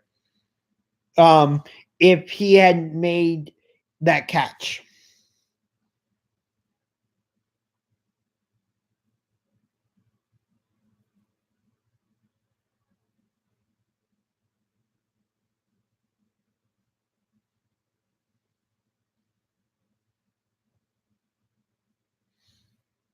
Hang on. That honest question. Would the Patriots have won if Brady made the catch? On the fake pass where the Patriots, the pass went just off his fingertips. No? Okay. Well, I don't know. What should the Eagles do with Nick Foles? Honestly, I don't know what they should do with Nick Foles. I really don't. I don't know what the Eagles should do with Nick Foles. I don't. Like,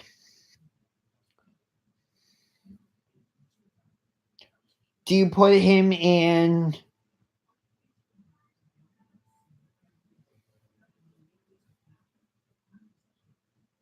Hang on, I'm just playing this video in some live in this video in some playlists.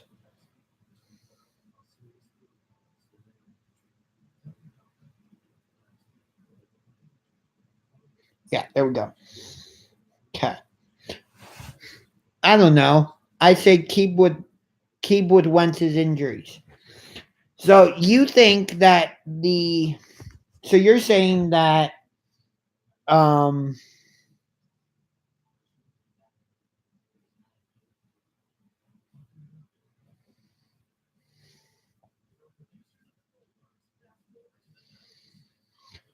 so you're saying that the Eagles should not trade Carson Wentz, or I'm sorry, should not trade Nick Foles, right? That's what you're saying? It's interesting.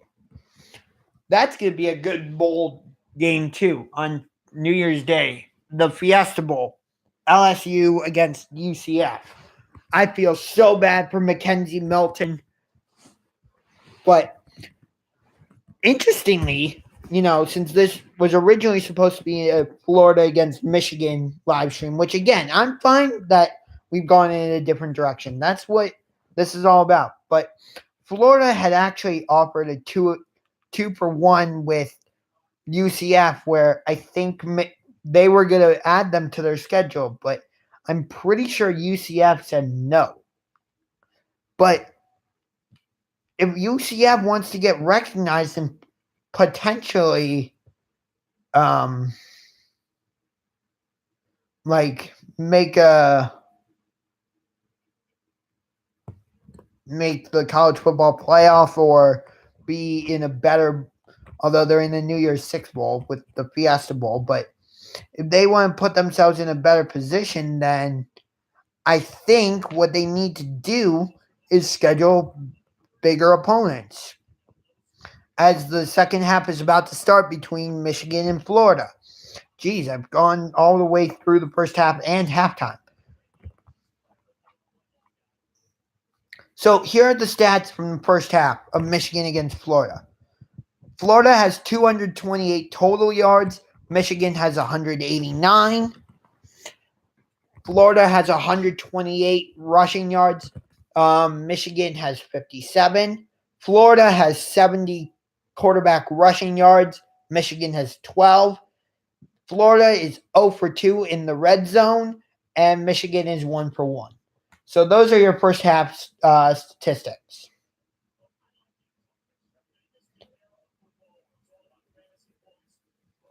And I like the style of this game. It's 13-10 at halftime. With we're in an era of football where it's all about defense or offense and all these new formations and jet sweeps and fake jet sweeps and quarterback runs and yada yada yada. But it's 13-10. This is a good low scoring defensive battle with some offensive breakthroughs, but for the most part it's been mostly defense. And I don't know. I like what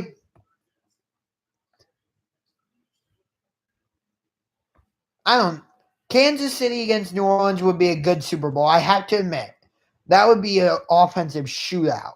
I have to admit. That would be a great Super Bowl, but I think New Orleans would win that game because Kansas City can't seem to stop anybody on offense. They were lucky to stop I'll admit, the Chiefs were lucky to win that game against the Ravens. In Kansas City. I don't remember what week that was, but the Chiefs were absolutely lucky to win that game. Total luck. It took a no-look pass from Patrick Mahomes. It took a deep, lucky pass, I'll say, to Tyreek Hill. To me, the Chiefs were lucky. And what's annoying is there were a couple games that throughout the season that the Browns should have won, that where potentially tomorrow's game, instead of the Browns potentially playing the role of spoiler, this could have been a game for the AFC North. Like maybe we should have beat Pittsburgh week 1, which ended in a tie, 21-21. If Zane Gonzalez hadn't left 8 points on the board week 2, we would have beat New Orleans. Week 4, we should not have lost that game against the Oakland Raiders. We were winning most of that game. I don't know how we lost. And week 7 against Tampa Bay, we lost that game on like a 56-yard field goal. Almost 60-yard field goal. Those are 4 games right there we should not have lost. And if we didn't lose those games, then we would be potentially still in the discussion for the playoffs. But because Tennessee won on Saturday against Washington, again, I choose not to say the team name for Washington. I still think they should be called the Washington Poison Dart Frogs and not their current team name. But that's a different discussion for a different day. But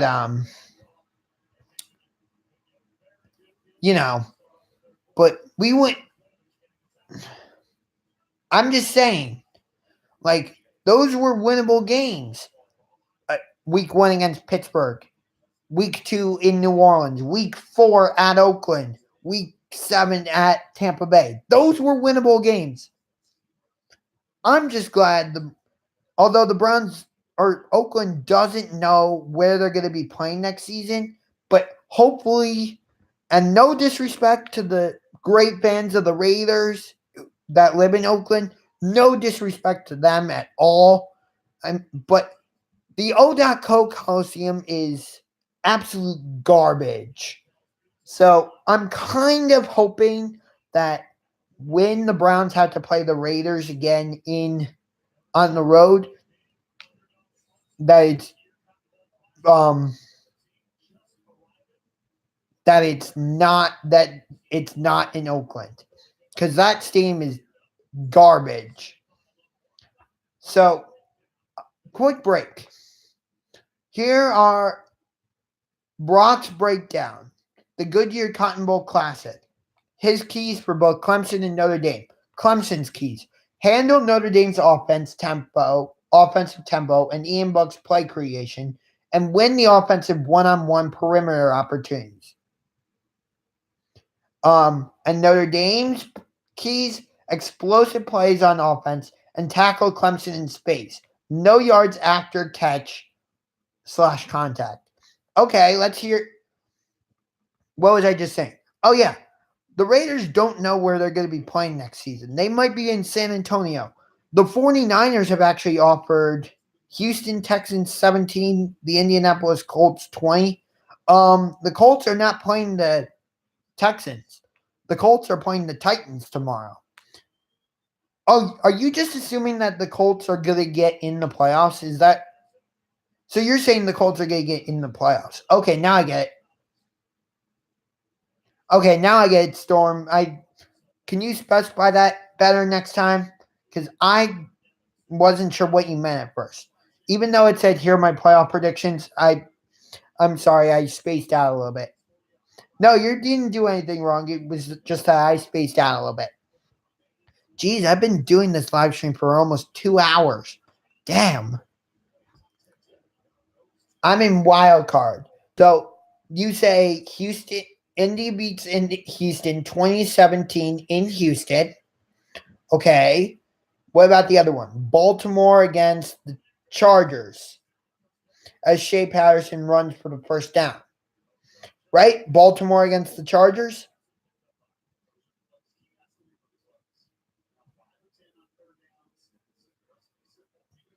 Or are you saying can't the Chargers beat the Broncos and they get the number 1 spot? Baltimore Ravens 24, Chargers 20. So that would mean the Ravens would play the Patriots and the Chargers would play and the Colts would play the Chiefs, I think. Intercepted. Michigan Shea Patterson tried to go for the deep pass and instead he gets intercepted. Oh, is he gonna go all the way? No, he almost goes all the way. Chargers will be afraid to throw it deep. I mean, the Chargers it's interesting that you say that because it seemed like the Chargers were a little bit afraid of the Ravens defense when they played on Saturday, which is interesting because, with the Chargers, you have Tyrell Williams, Mike Williams, Travis Benjamin, Antonio Gates. You have receivers, but it did seem like the Chargers were a little bit afraid to throw it deep. And which I get, which I somewhat understand because the Ravens have arguably the number 1 defense in all of the NFL, so I get it somewhat.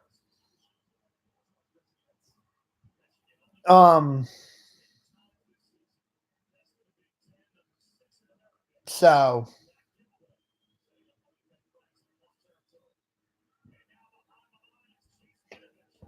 Chase Winovich comes through and makes the play. What was I just saying?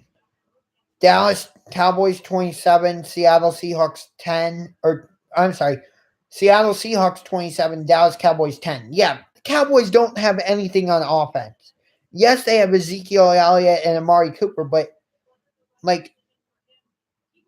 Dak Prescott isn't a consistent enough quarterback. He's inconsistent. One game you'll be like, wow, Dak actually looks like a good quarterback. And other times you'll be like, I can't.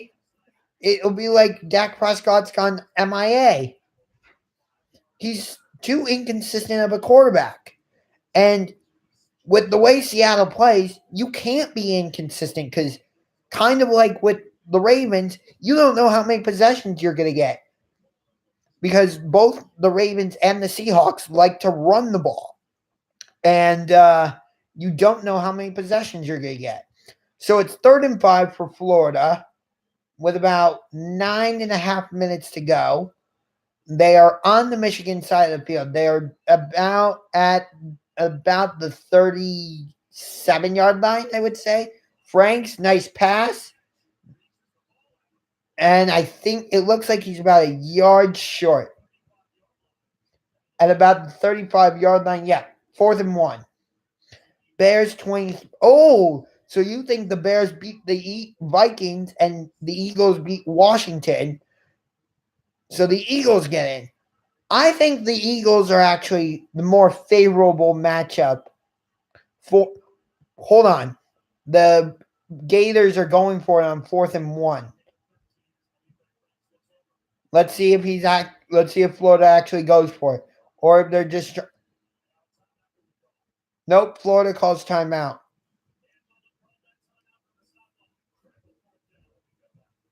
So we'll see if Florida actually goes for it. But I think the the Eagles are the more favorable. I don't know who. I mean, it will if the Vikings get in, it will be the third time the Vikings will have played the Bears in the playoffs. I think so. I don't know, but at the same time, the Bears, if the Rams somehow lose to the 49ers, then the Bears beat the Vikings, they could get the 2 seed. So don't forget that. So don't it's not set in stone that the Bears will be playing on wild card weekend. Just keep that in mind. But I'll go with it. So you have Cowboys or Seahawks 27, Cowboys 10, Bears 23, Eagles 14, Colts 20, Texans 17, and Ravens 24, Chargers 10. Or Chargers 20. All right, keep going.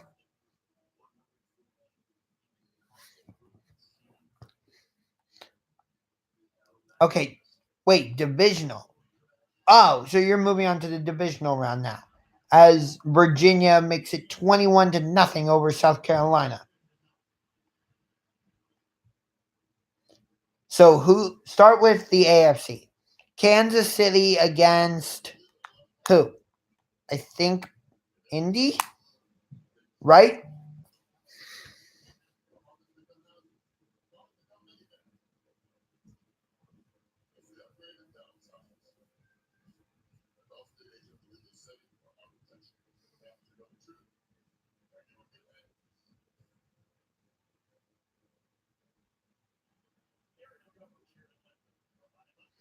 It's me, Caleb, and Noah's Noah and Caleb. I remember you guys. How are you guys? I miss you.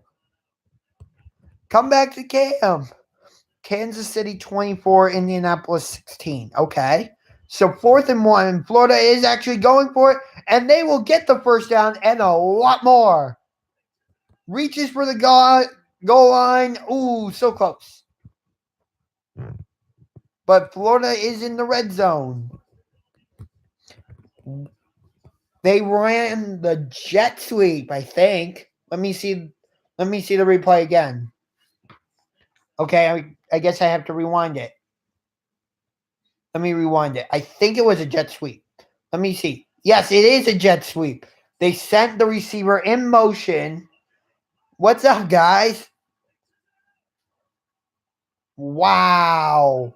That is a great call by Florida. They didn't just go the conventional route. Franks, nope, throws it out of bounds.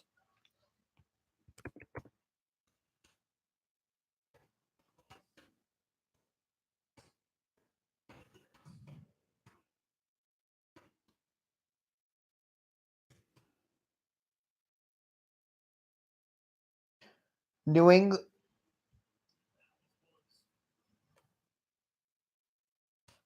England Patriots 17. Oh, you have the Ravens beat. Okay.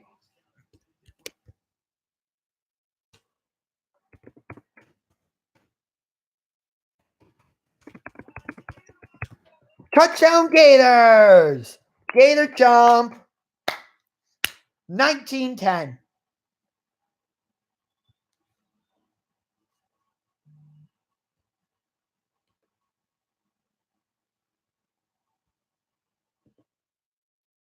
Hold on.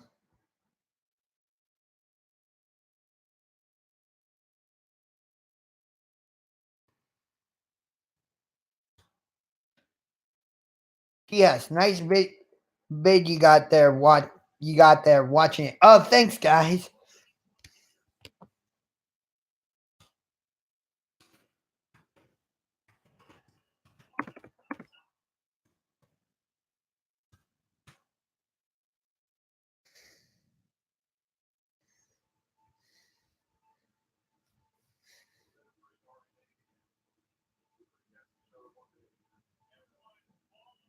Carr and Humphrey will lock down Hogan and Edelman.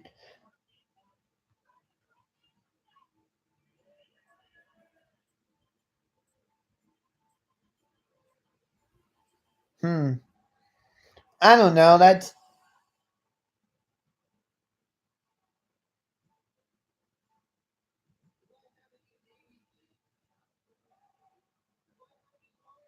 our round defense is locked down.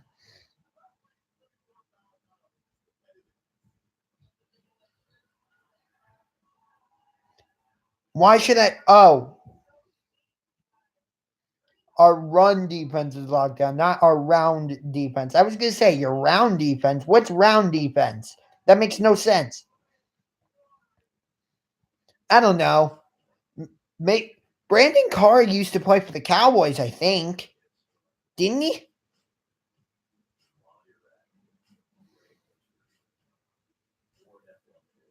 That's what I thought. Okay, so you have the Ravens beating the Patriots. Next. Go to the NFC. Saints. Who do you have the Saints?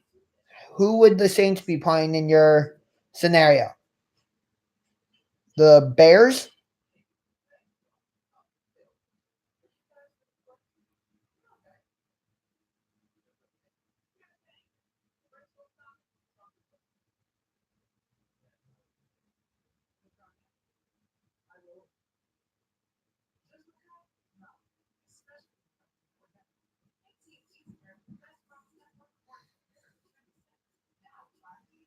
New Orleans Saints 24, Seattle Seahawks 9. Okay.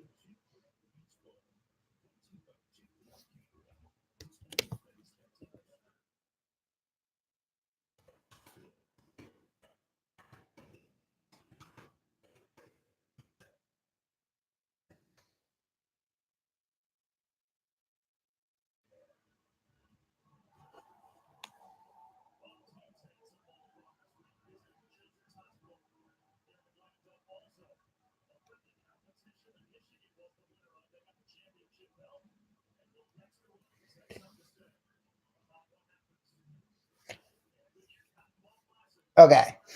So you got New Orleans beating Seattle. What about the Rams? Rams 23. No. I don't agree with that score at all. No. Bears are going to be, I think.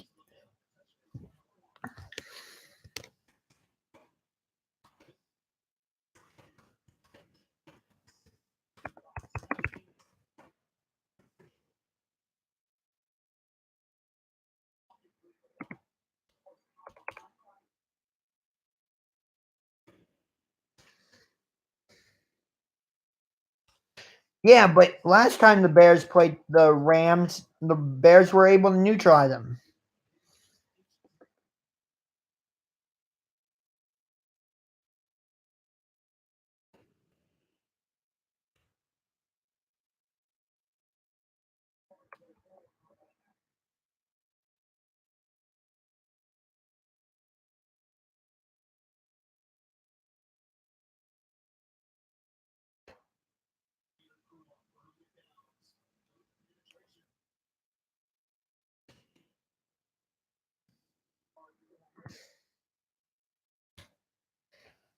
You have a good day too, Noah and Caleb.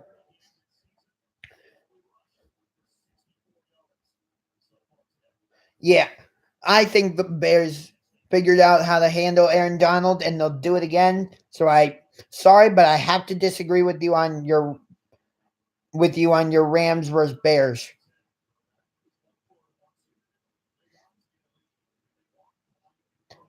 Excuse me for a minute. I have to use the restroom. I will be right back. So I will put it on mute. Be right back.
All right, I'm back. My apologies about that. So you have you have Saints against Rams in the NFC Championship and Chiefs Patriots, I believe. In your predictions, right?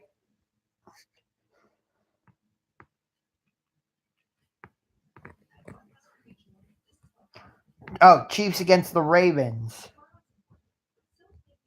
And who do you have in your NFC Championship? Is it Saints, Rams, Saints?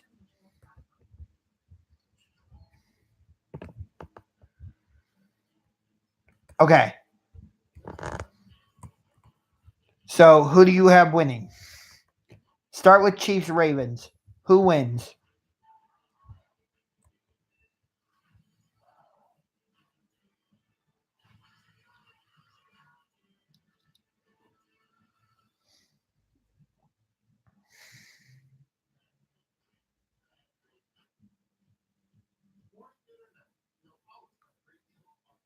Kansas. Oh, you have Baltimore. Okay, so Baltimore. So Baltimore will be going down to Atlanta. Okay. Is that your Ravens bias showing, Stormrise? Do I see a little bit of purple coming out from you, dude? Huh? I'm not. There's nothing wrong with it. No? I don't know.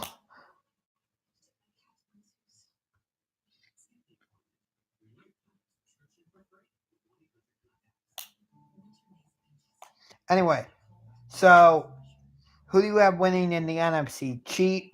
Patriot, or no, Saints against the Rams. If I could talk, I would, I would explain everything in a heartbeat. Okay. What the heck? There's an Alabama fan at the Michigan Florida game.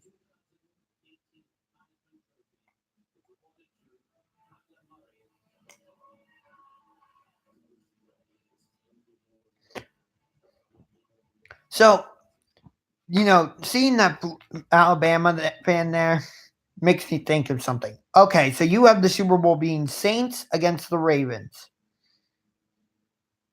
Who do you think wins that game? Saints, Ravens. Who wins Super Bowl 53? If that was the Super Bowl, I would say New Orleans. Baltimore has a great defense, I'm not going to lie, but I don't think they would be able to contain the Saints offense.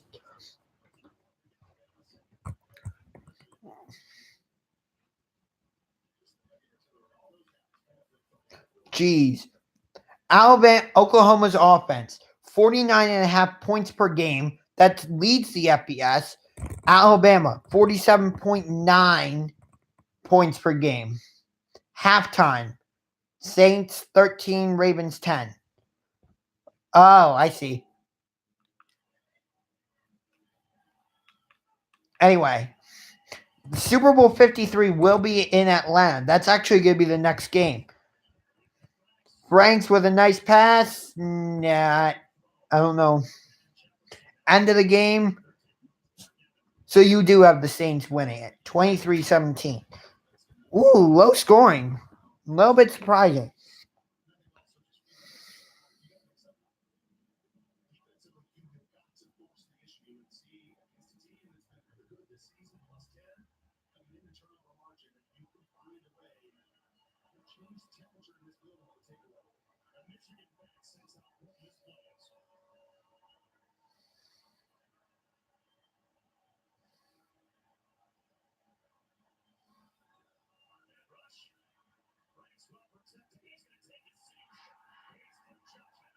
Hey, gone.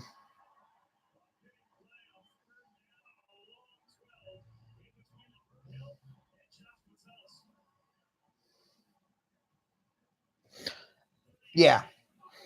But let me say we almost won with Joe. You did win with Joe Flacco. What are you talking about?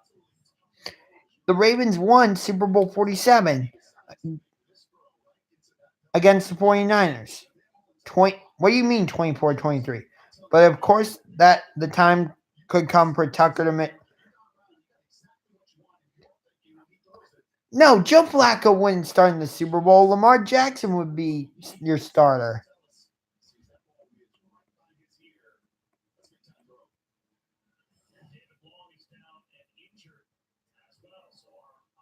What do you mean, no, earlier? I don't get what you mean.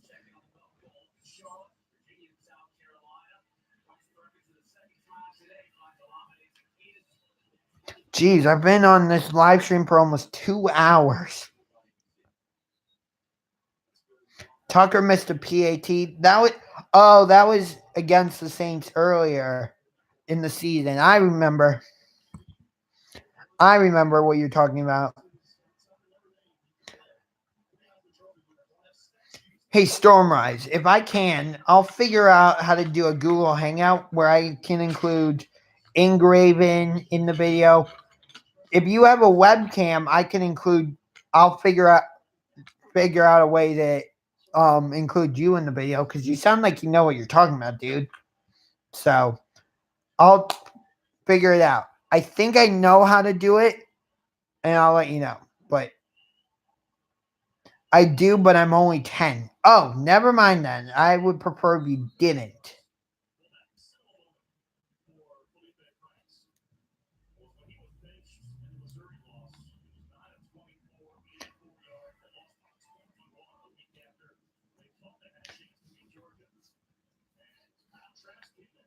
Jeez, I've already been live streaming for over 2 hours now. So let's get back to Michigan against Florida. So Franks has it. They send the man in motion.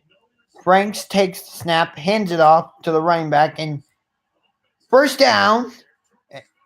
And Jordan Scarlett. Ooh, I think he might have gotten that ball across the goal line.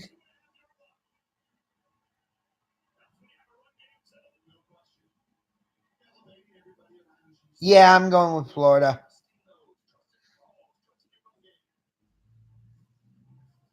You know, Michigan had been like 3-0 against Florida going into this game. Scarlett already has 7 rushes, averaging 8 yards for 56 yards. Frank, if I'm Florida, just hand it off to Jordan Scarlett again.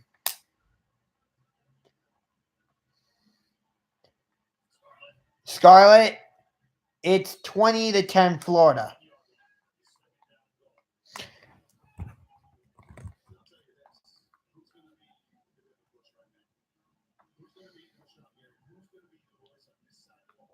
$3:50 to go in the third quarter. And I guess I'm going through the whole game now. Yeah, I'm fine with that. I didn't think I would be going for this long, but geez, it's only 2:30.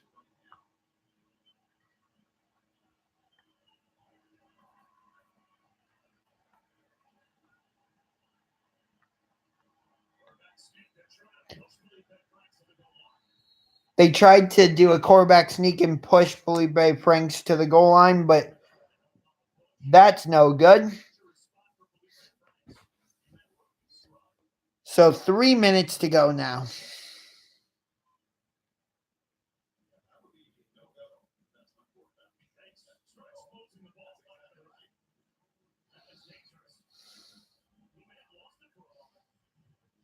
Book versus Lawrence.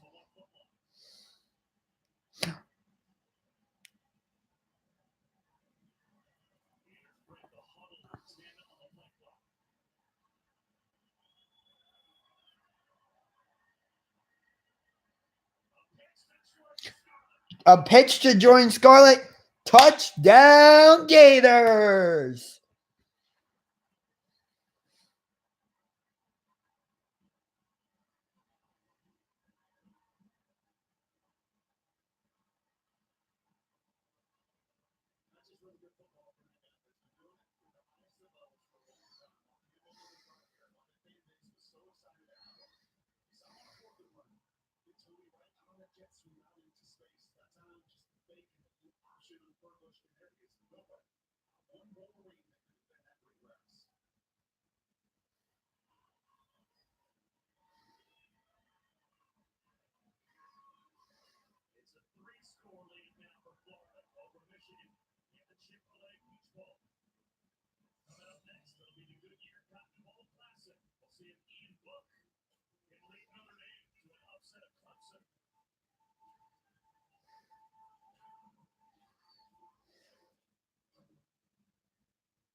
Hang on, I'm just replying to.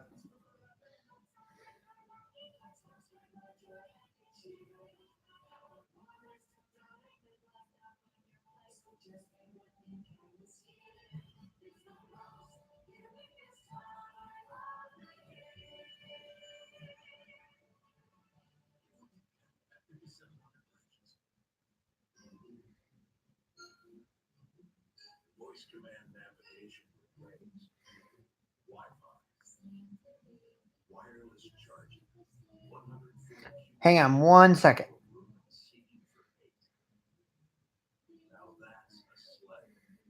Ford Expedition. Built for the holidays. Hurry, it's the final days to get 0% financing plus $1,250 for credit bonus cash on Ford Expedition.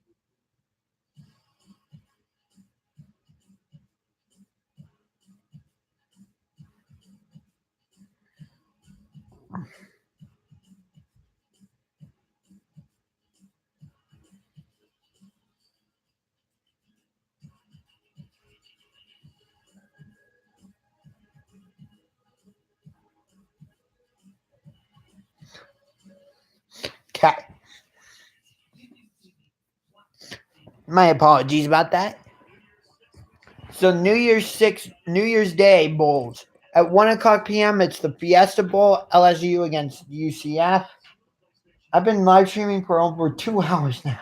Yeah, I know. You haven't done what I asked you to do, though, right? I'll get that done. So I am going to end the live stream now.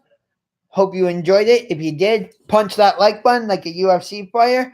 But until next time, this is UngarToTheMax signing off. Salute.